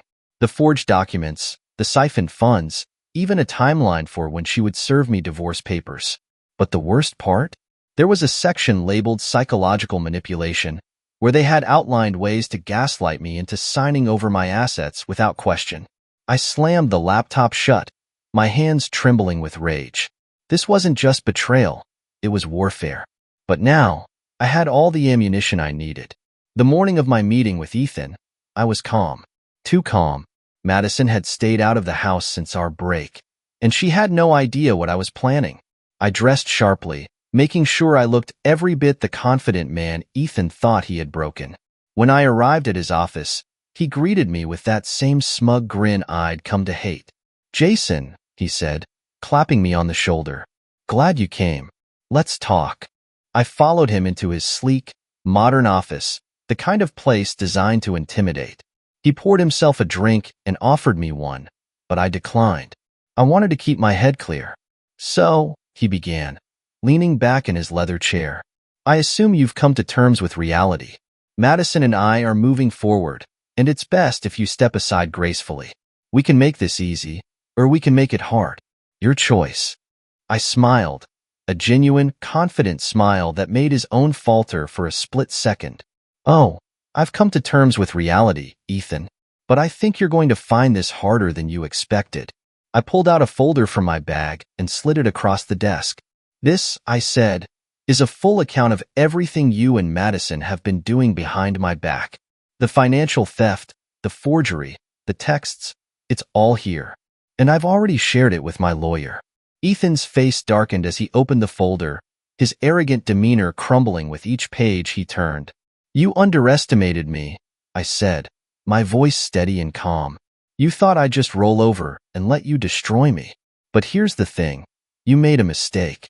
And now, you're going to pay for it."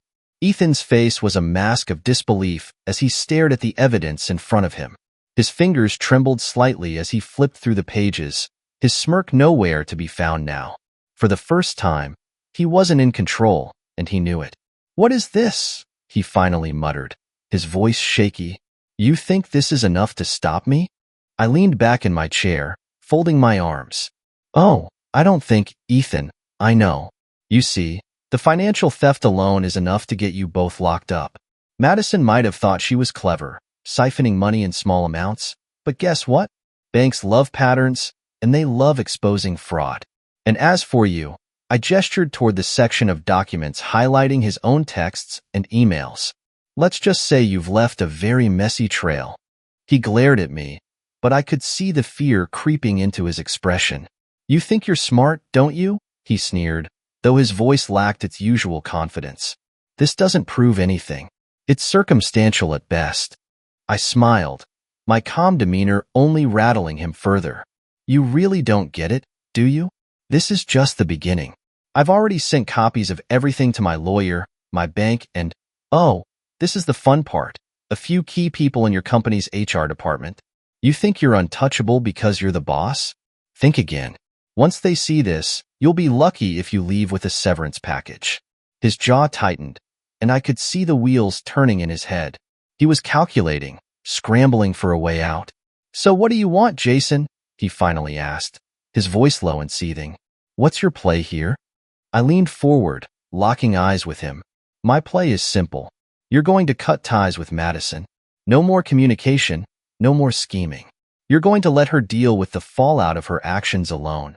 And as for the money, you're going to reimburse every single cent she stole from me. I don't care how you do it.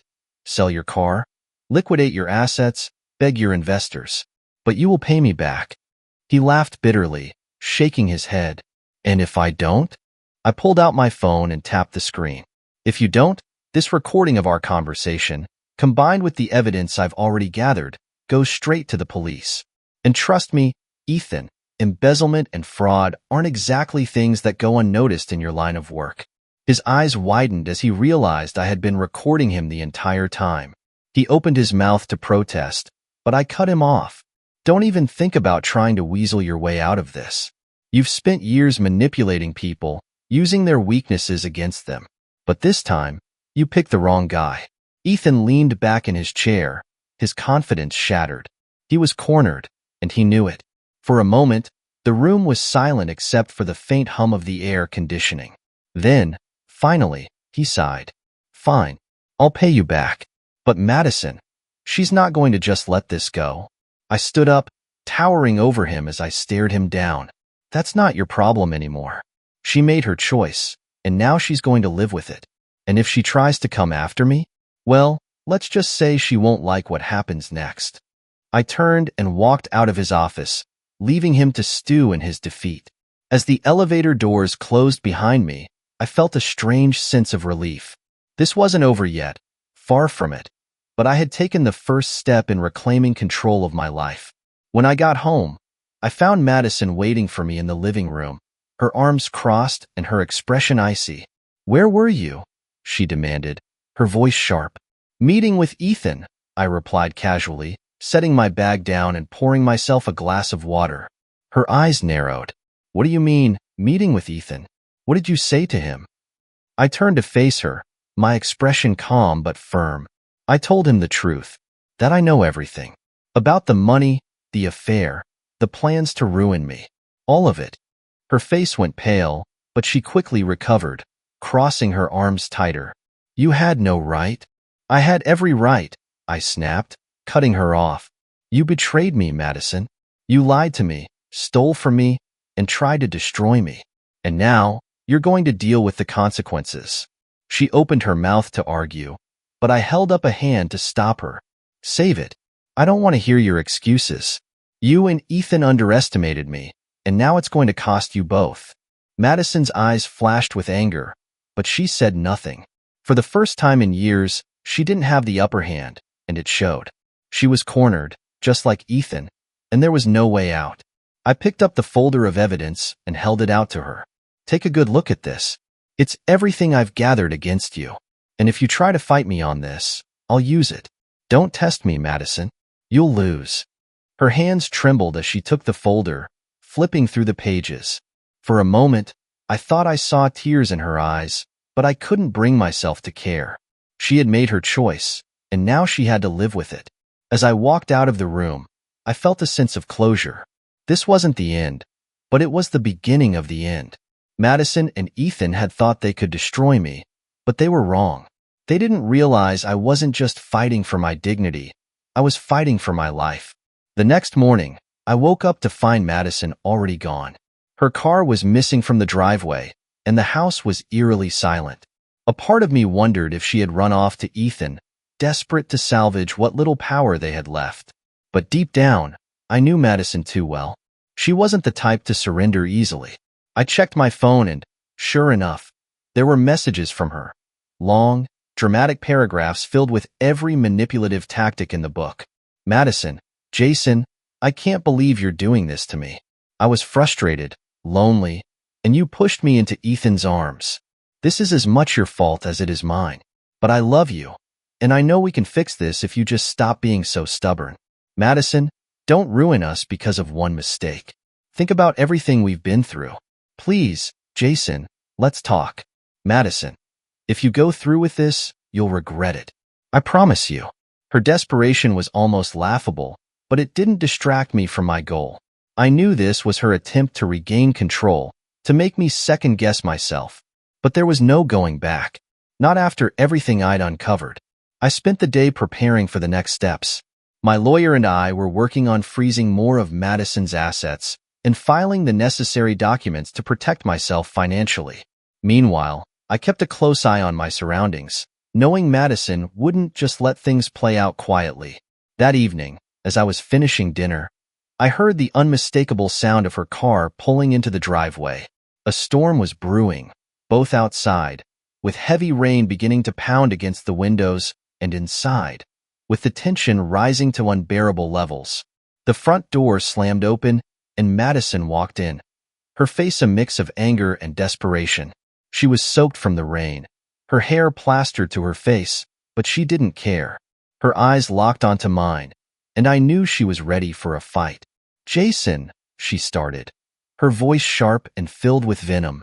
We need to talk. Now. I set my fork down calmly and leaned back in my chair. What's there to talk about, Madison? I think everything's already been said. Her hands balled into fists at her sides. Don't do this. Don't destroy us over some stupid mistake. I couldn't help but laugh, though there was no humor in it. A mistake? Madison, this wasn't a mistake. It was a calculated plan to ruin me. You and Ethan didn't just betray me. You tried to erase me. And now you want to stand here and act like you're the victim. She flinched at my words but quickly recovered, her tone shifting to something more pleading. I'm sorry, okay? I made a mistake, but I was only trying to protect myself. You don't understand the pressure I've been under. Oh, I understand perfectly, I said, standing up and walking toward her. You've been under pressure to impress Ethan, to play the role of his little accomplice while you drained our accounts and forged documents behind my back. And for what? To live a fantasy with a man who doesn't give a damn about you? Her face twisted with anger. Ethan cares about me more than you ever did. He supports me, Jason. He believes in me. Believes in you? I scoffed. He's using you, Madison. The moment you're no longer useful to him, he'll throw you away like yesterday's trash. You think he loves you? He loves what you can do for him. That's it. She opened her mouth to argue but stopped, her face falling as the weight of my words began to sink in. For a brief moment, I saw the cracks in her armor, the fear she tried so hard to hide. But then, like clockwork, her anger returned. You think you're so righteous, don't you? Acting like you're the victim here. Well, newsflash, Jason, you're not perfect either. You've been distant, cold, and completely uninterested in me for years. Maybe if you'd been a better husband, I wouldn't have had to look elsewhere. Her words stung, but I didn't let them shake me. Nice try, I said, my voice calm and steady. But we're not doing this. You don't get to shift the blame onto me. This is on you, Madison. You made your choices, and now you have to live with them. The room fell silent, the only sound the rain hammering against the windows. Madison's chest rose and fell with each shaky breath, her mind racing for a way out. But there was none, not anymore. Finally, she spoke, her voice barely above a whisper. What happens now? I crossed my arms, staring her down. What happens now is simple. You'll sign over every penny you stole from me. You'll cooperate with the divorce proceedings. And you'll stay out of my life. If you try to fight me on this, I'll make sure everyone, your friends, your family, even Ethan, knows exactly what you've done. Her eyes widened, and for the first time, I saw genuine fear in them. She opened her mouth to speak, but I cut her off. Oh, and one more thing, I added, stepping closer. You think Ethan cares about you? You think he'll protect you? You might want to check your email. I sent him a copy of everything I've uncovered, along with a little note suggesting he reconsider his involvement with you. Madison's face turned pale as she fumbled for her phone, frantically opening her email. Her hands trembled as she scrolled through the messages, her breathing growing more erratic with each passing second. No, she whispered, shaking her head. You didn't. I did, I said coldly. This is the end, Madison. You wanted to play dirty? Fine. But you're playing against someone who's done being your victim. She dropped the phone, her composure completely shattered. For the first time in years, I saw her for what she truly was. Not the confident, manipulative woman who had once controlled me, but a desperate, broken person who had finally been exposed. I walked past her and headed upstairs, leaving her alone in the living room. As I closed the door to the bedroom, I felt a strange sense of calm wash over me. This wasn't the closure I had wanted, but it was the closure I needed. Madison and Ethan had tried to destroy me, but they had failed. And now, it was their turn to face the consequences. The next morning, I awoke to a string of messages from an unknown number. At first, I thought it might be Madison trying to use another angle to manipulate me, but when I opened the messages, I saw they were from Ethan. Ethan, you son of a... How dare you send that email to my board? Do you have any idea what you've done? Ethan, we need to talk. Now. Ethan, call me, or I swear you'll regret this. I smiled. The email I had sent wasn't just to him. It was to his company's board of directors. The evidence I attached wasn't limited to the personal betrayal. It also included proof of his financial misconduct, as well as his collusion with Madison to siphon funds from me. For a corporate shark like Ethan, nothing was more terrifying than his professional empire crumbling. Instead of replying, I sent a single text back. You're not in control anymore. You never were. I put the phone down, poured myself a coffee, and waited. I didn't have to wait long. By midday, my lawyer called with the news I'd been hoping for. Ethan's company had launched an internal investigation.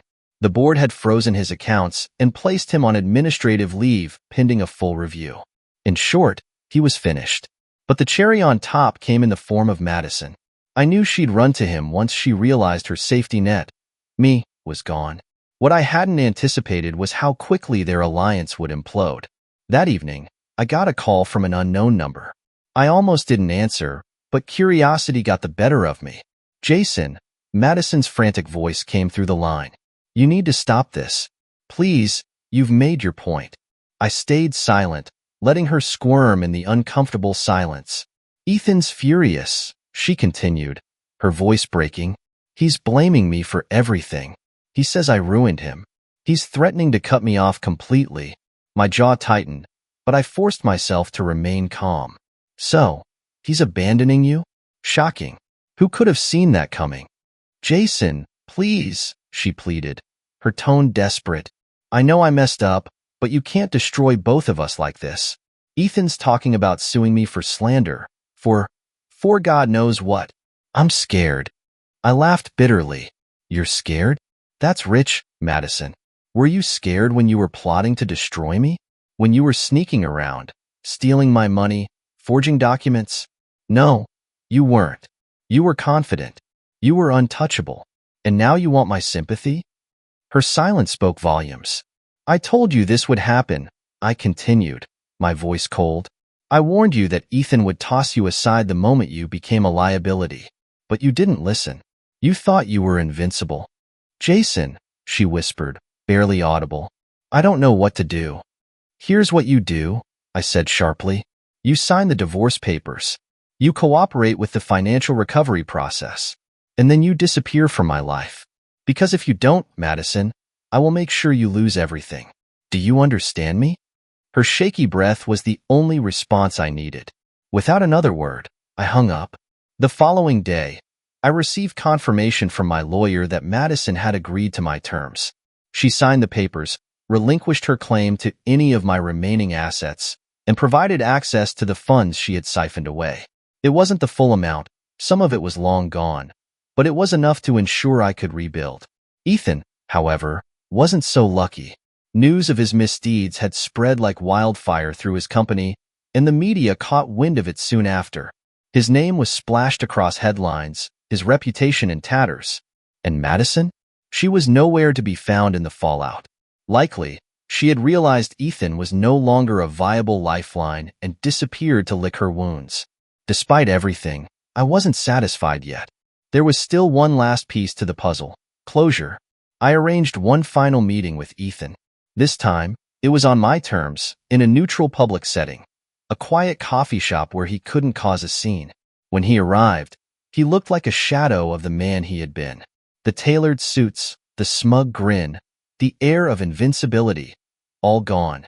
He sat across from me, his face pale and drawn, his hands shaking as he reached for his coffee. "What do you want, Jason?" he muttered, his voice hoarse. "You've already ruined me. What more could you possibly take?"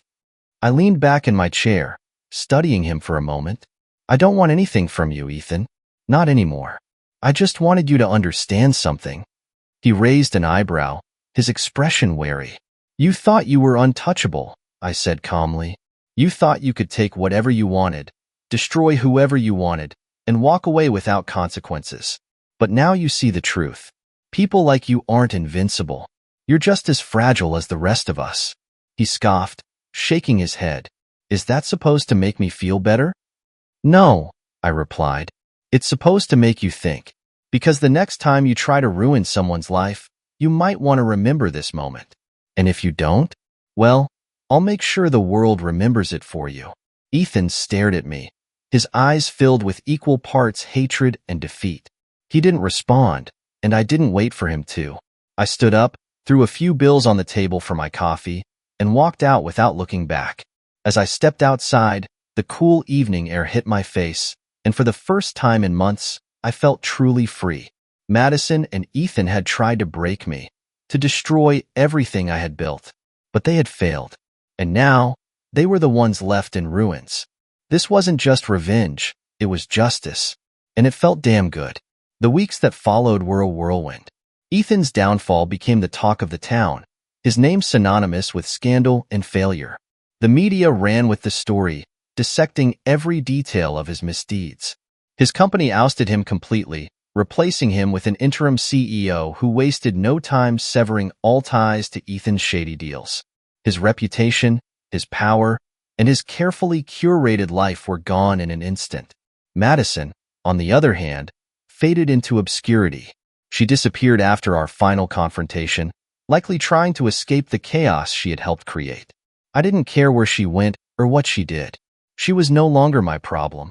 The divorce was finalized quickly, thanks to the airtight case my lawyer and I had built, and I was finally free of her manipulative grasp. But freedom came with its own challenges. For weeks, I found myself wrestling with the emotional aftermath of everything that had happened. Betrayal, anger, and heartbreak lingered like ghosts, haunting me in quiet moments. I would sit in the silence of my now empty house, staring at the life I had built and wondering how I had let it fall apart. But then, something shifted. One evening, as I was organizing the last remnants of Madison's belongings to donate, I found an old photo of myself before her. In the picture, I was smiling, carefree, and full of life. It struck me how far I had strayed from the person I used to be, how much I had given up for someone who didn't deserve it. That night, I made a decision. It wasn't enough to survive what had happened. I needed to thrive. I needed to rebuild, not just my finances or my reputation, but myself. I started small. I joined a gym, something I had always wanted to do but never had time for. I reconnected with old friends, people I had distanced myself from during my marriage. I threw myself into my work, finding a renewed passion for my career that I hadn't felt in years. Slowly but surely, I began to piece my life back together. One of the most unexpected moments came when I was invited to speak at a local business event. A colleague had heard about what I went through and thought my story of resilience could inspire others. At first, I was hesitant. What did I have to offer? But as I stood on that stage, sharing my journey of betrayal, discovery, and recovery, I realized something powerful. My pain had a purpose. The audience responded with overwhelming support, and many shared their own stories of overcoming personal and professional setbacks. For the first time, I didn't feel alone. I didn't feel like a victim. I felt strong. The experience opened new doors for me. I began mentoring others who were going through similar struggles, helping them navigate their own paths to recovery. It became a passion, a way to turn my darkest moments into something meaningful. One day, months later, as I was wrapping up a session with a young entrepreneur, My phone buzzed with a notification. It was an email from an old acquaintance who worked in legal consulting. The subject line read, "Update on Ethan and Madison." Curious, I opened it. Ethan had filed for bankruptcy. His lavish lifestyle had caught up with him, and without the company to fund his expenses, he was drowning in debt. Madison, the email revealed, had tried to sue Ethan for emotional damages, claiming he had manipulated her into their scheme. The case was thrown out, and she was left with nothing. The irony wasn't lost on me. Two people who had conspired to destroy me had ended up destroying each other. I stared at the email for a moment, then closed it. Their downfall no longer mattered to me. I had moved on, and they were just reminders of a life I had left behind.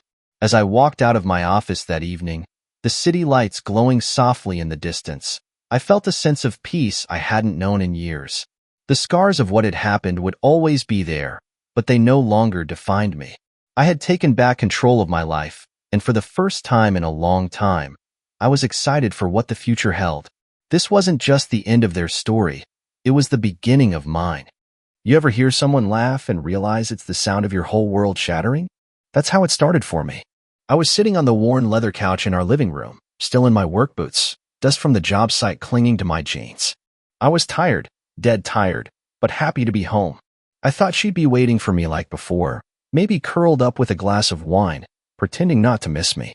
Instead, the clock hit midnight, and then 1 in the morning, and I sat there like an idiot waiting. When the door finally creaked open, my wife, Madison, stumbled in, hair a mess, heels in her hand, reeking of perfume and something fouler, something like regret. She didn't even flinch when she saw me, just kicked off her shoes and dropped her purse like she owned the world. "Where the hell have you been?" I asked, my voice low, cold. She blinked, then smirked, walked past me to the fridge like it was just another Tuesday night. "We went out," she said lightly, pulling out a bottle of water. "We did what people do. It was fun." She said it with a casual shrug that nearly sent me into orbit. But it wasn't just her words. It was how she said it, like it was a joke, like I was a joke. I stood up, my fists clenched. "With who, Maddie?" That's when she turned around, leaned back against the fridge, and said it. Looked me dead in the eyes, those same brown eyes I used to lose myself in, and spat it out like she was daring me to break. "From the gym." "Yeah, that guy. We went out. We did what people do, and honestly, it was fun." And then as she laughed, loud, cruel, "You're half the man he is," she hissed between giggles, her voice dripping with poison. "He makes me feel alive. You? You make me feel like a ghost in my own home." It felt like the air had been sucked out of the room. I stood there frozen while she brushed past me, her shoulder slamming into mine. That night, I didn't sleep. I sat at the kitchen table, replaying every moment of our so-called marriage, every kiss that now felt like a goddamn lie. 3 days later, like clockwork, she texted me like nothing had happened. "Staying at Ryan's for a few days. Don't make this into a thing." We both knew it was coming. No apology. No shame. No F*** king soul. She thought I'd stay quiet. That I'd fold like a cheap chair and let her dance on the ashes of what we built. She didn't know me at all. I smiled when I read the text. A slow, bitter smile. Because that night, while she was playing house with her gym rat, I was planning something she would never forget. Not her. Not him. Not anyone who ever stepped into that goddamn gym. And when I was done, they wouldn't be able to show their faces there again. Hell, they wouldn't even be able to show their faces in this town. I didn't respond to her text. Didn't say a word. I let her think I was crushed, licking my wounds somewhere. Let her feel untouchable. The next morning, I drove down to Titan Fitness, the gym where it all began. I sat across the street in my truck, sipping burnt gas station coffee, watching her, watching him. Ryan. That was his name. The golden boy trainer, Mr. I bench pressed your husband's pride for breakfast. I saw them, arms brushing, his hand lingering too long on her back. I felt my knuckles crack from gripping the steering wheel. But I waited, because rage alone wasn't enough. I needed humiliation. I needed the kind of blow that left a scar you couldn't flex your way out of. I started gathering everything: screenshots, messages, photos. Turns out Madison wasn't even discreet. Flirty comments under his posts. "Can't wait for another workout session." Private messages about round 2, and last night was insane. God, it was all right there. She didn't even bother hiding it. Like she wanted me to find it. Like I wasn't even worth the effort anymore. One afternoon, while she was still staying at Ryan's, I went home. The key still worked. Of course it did. She didn't think I had the balls to do anything but mope. I walked inside and the smell hit me, that thick, musky cologne she never used before him. It clung to the curtains, the bedsheets. The bed where we used to dream about kids and vacations and stupid sh*t that didn't mean a damn thing now. I pulled everything. Laptop. Old phone backups. Found videos, homemade ones, her voice giggling, begging, breathing. Not for me. Never again for me. There's no word for that kind of heartbreak. It's a slow, slicing thing, like dying of frostbite. You don't even realize how bad it hurts until you're already half gone. I sat there in our bedroom, no, her bedroom now, feeling the walls close in. And then I smiled. Because the plan was clear. And once it was done, there wouldn't be a Jim, or a reputation, or a Madison and Ryan. There'd just be ashes. The next step? I called in a favor from an old friend. One who owed me after I saved his ass from losing a construction contract years ago. He worked in IT now, specifically security systems. A few quick favors, a few silent nods, and I had what I needed. The Jim's private security footage? Easy pickings when you know where to look. And when you know that your wife's a cocky idiot who thinks hiding in the locker room makes her untouchable. I pieced it all together. The touching. The kissing. The sneaking into the staff showers after hours. The sounds. I burned it onto 5 separate flash drives, backed up twice just in case. I didn't want revenge. No. I wanted a public execution. One they'd never live down. One that would strip them of that smugness, that laughter, that goddamn mockery I still heard echoing in my skull at night. The day I chose to drop the bomb was perfect. Titan Fitness's Member Appreciation Day. Free classes.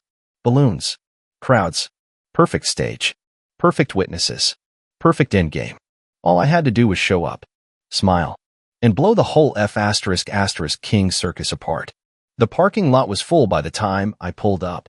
People laughing, music blaring, kids running around with protein shake samples in their sticky hands.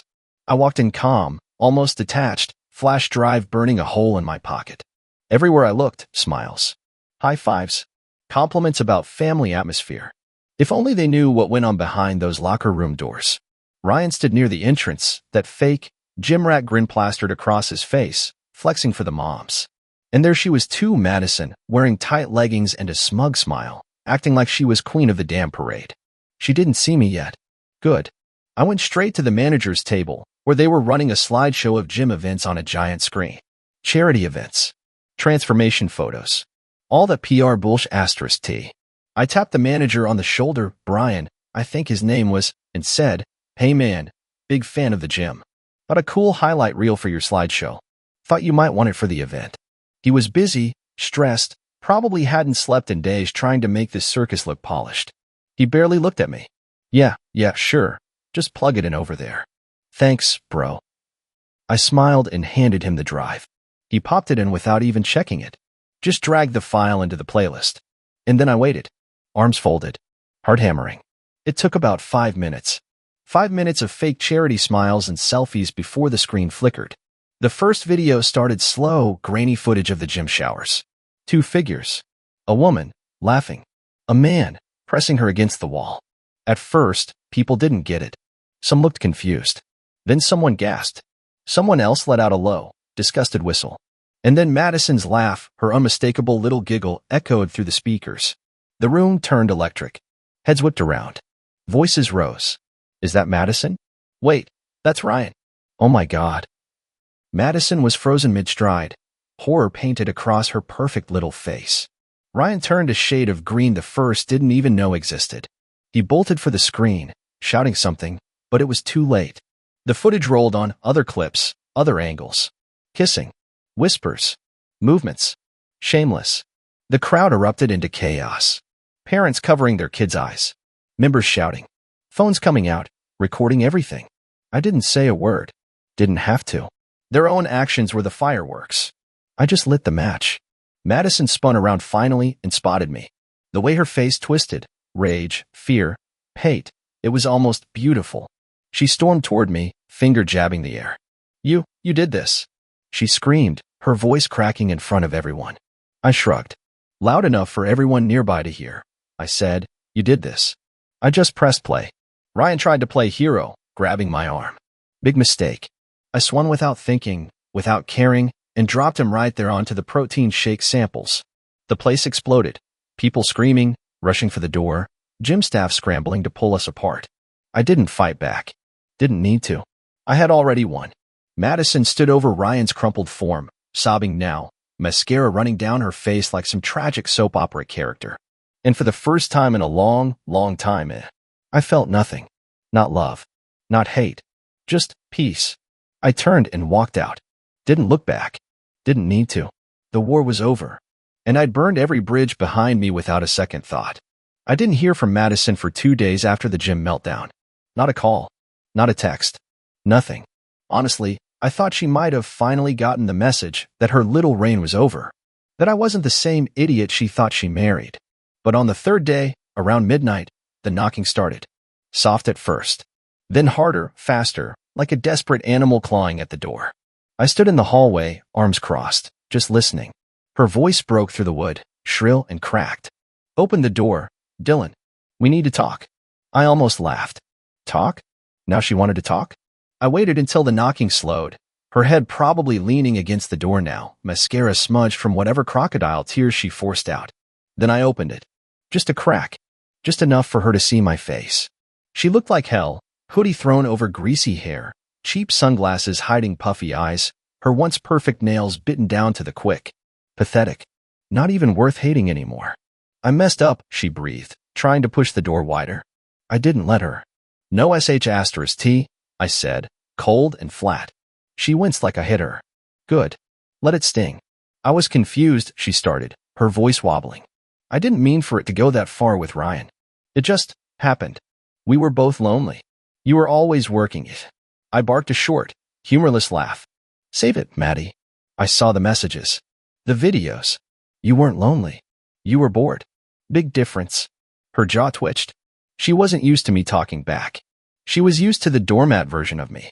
The one who apologized when she stayed out all night. The one who believed her when she said the girls' nights were just wine and gossip. Not anymore. She tried again, leaning into the doorway, voice dropping into that fake sweet tone she always used when she wanted something. We can fix this, she whispered. I still love you, Dylan. We're bigger than one mistake. I tilted my head, studying her. You mean your one mistake that lasted 3 months? Your one mistake you laughed about to my face. Her eyes flashed. For a second, I saw the real Madison slip through. That spiteful, venomous little snake hiding behind the tears. You're really gonna throw away everything, she snapped. You think you'll find someone better than me? Look at you. There it was. The truth under all the fake apologies. She didn't come back because she loved me. She came back because her shiny new boy toy got exposed, and now she was just another woman with a ruined reputation and nowhere to land. I opened the door wider, not to let her in, but to make damn sure she saw my face when I said it. I'm not throwing away anything, I said slowly.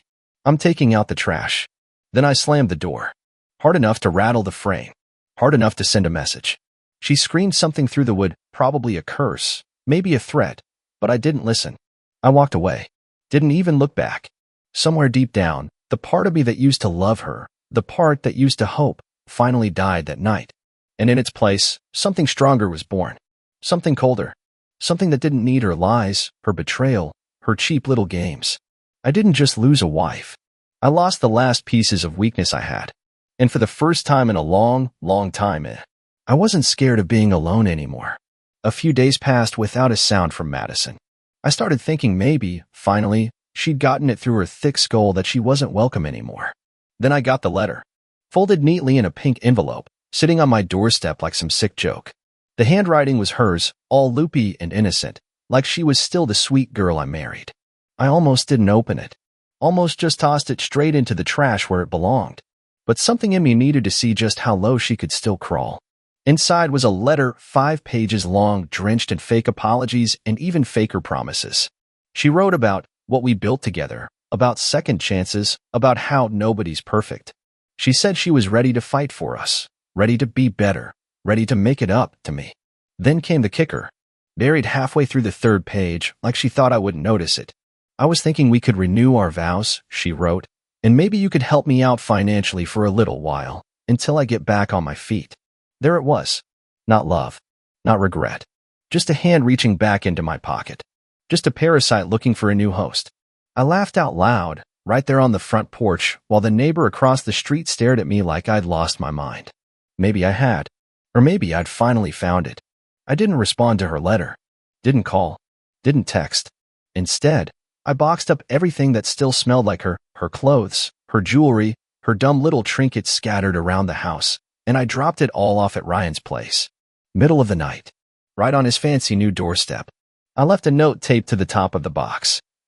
She's your problem now. Good luck. Petty? Maybe. Satisfying? More than words could say. 2 days later, I got another knock at the door. This time, not Madison. It was Ryan. Black eye, busted lip, looking like he'd been through a blender. He stood there breathing hard, his fists clenching and unclenching like he didn't know if he should swing or cry. I leaned against the doorway, arms folded, calm as a corpse. What do you want?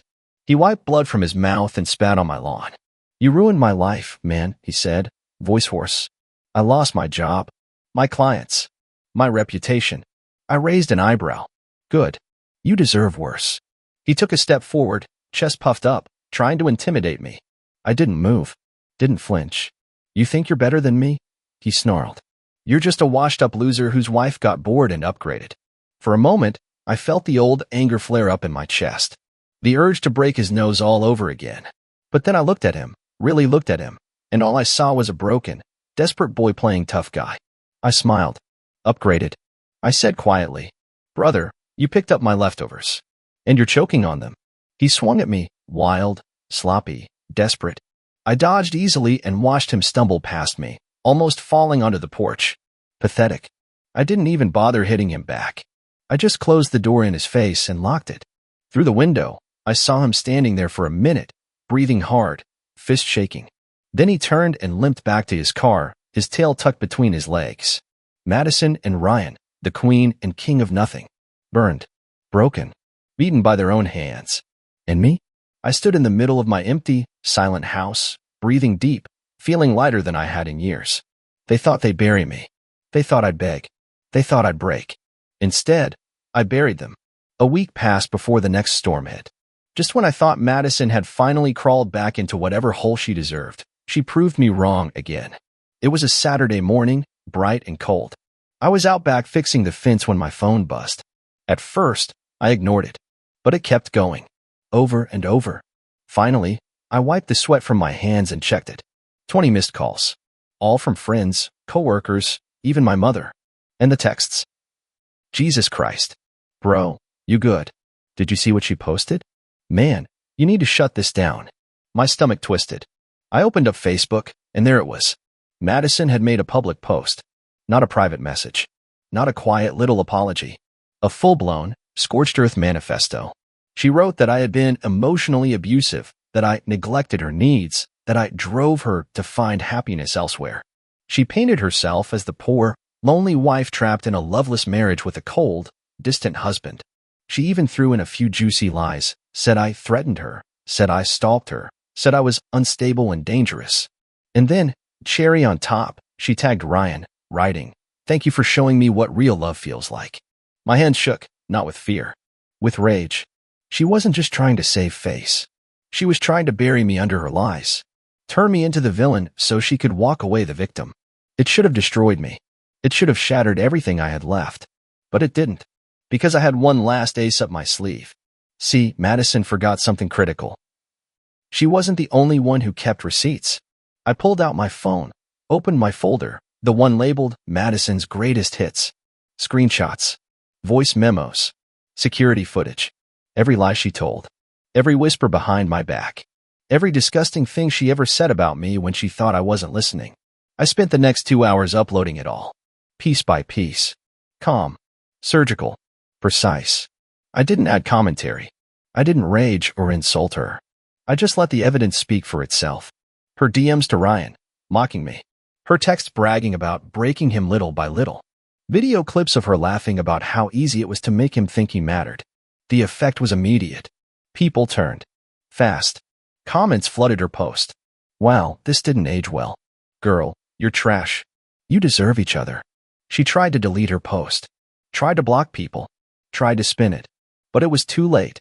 Screenshots lived forever. She couldn't hide what she was anymore. And for the first time, she was being seen exactly for who she was. Not a victim, not a hero, just a bitter, broken woman who destroyed everything good in her life for a few cheap thrills. Ryan tried to defend her at first, posted some pathetic rant about love conquers all. It got maybe 3 likes, 2 of them probably bots. By Monday, the gym officially announced that Ryan was no longer affiliated with them. Memberships were canceled left and right. People talked. People remembered. And the legend of Madison and Ryan spread like wildfire. She thought she could turn me into a ghost.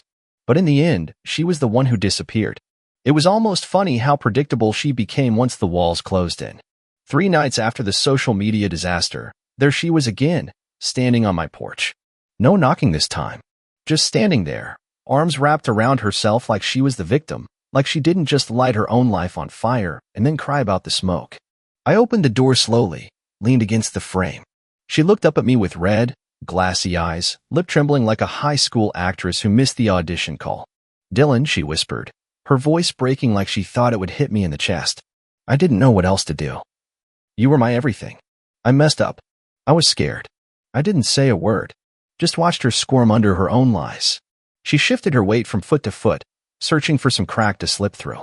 When I didn't react, she changed tactics, dropped her voice even softer, let a single tear slide down her cheek like it cost her everything. "I don't have anyone else," she said. "You're the only real thing I ever had." The balls on this woman. After everything, the betrayal, the mockery, the public shaming, she still thought she could play the victim and I'd sweep it under the rug like nothing happened. I stepped out onto the porch, closed the door behind me. Made sure there was no mistake. She wasn't coming back inside. "You made your choice," I said, voice steady. "You had a man who loved you, who worked his ass off for you, who believed in you. And you pissed on it because you needed to feel alive." She flinched like I hit her. "Good. You're right," she said quickly, reaching for my hand. "I was selfish. I was stupid. But we can start over. Please, Dylan, I'll do anything." I pulled my hand away like she was radioactive. "Anything, huh?" I asked, my voice low, calm. "Would you undo every lie you told? Every night you snuck around? Every time you laughed in my face and thought I was too stupid to notice?" Her mouth opened, closed, opened again. No words. Just the sound of someone who knew, deep down, it was over. I stepped closer, close enough for her to hear the final nail go into her coffin. "You made me a ghost in my own home," I said. "Now you can be one in my life." I turned and walked away without looking back. Closed the door. Locked it. She stayed out there for a while. I could hear her pacing, crying, whispering to herself. Eventually, she left. And for the first time, her footsteps didn't hurt to hear fading away. They sounded like freedom. Later that night, I sat on the couch, the same one where I used to wait up for her, and realized I wasn't angry anymore. Not sad. Not broken. Just empty. But in a good way. No more pretending. No more walking on eggshells. No more swallowing my pride to keep a dead thing alive. I had finally buried the last piece of her. And in doing so, I had finally found the last piece of myself. The next morning, sunlight poured through the windows like it hadn't in years. I woke up without that heavy pit in my stomach, without checking my phone for some pathetic apology that was never coming. I brewed my coffee slow, took my time. The house was quiet, not dead, not haunted, just peaceful. Every corner that used to echo her lies was clean now. It wasn't our house anymore. It was mine. I sat out on the porch, sipping coffee, watching the world move on without her. And it hit me, the truth I hadn't wanted to face for so long.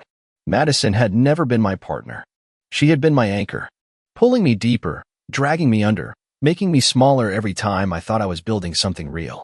She didn't betray me because I wasn't enough. She betrayed me because she wasn't enough. Not for herself. Not for anyone. Ryan? He wasn't an upgrade.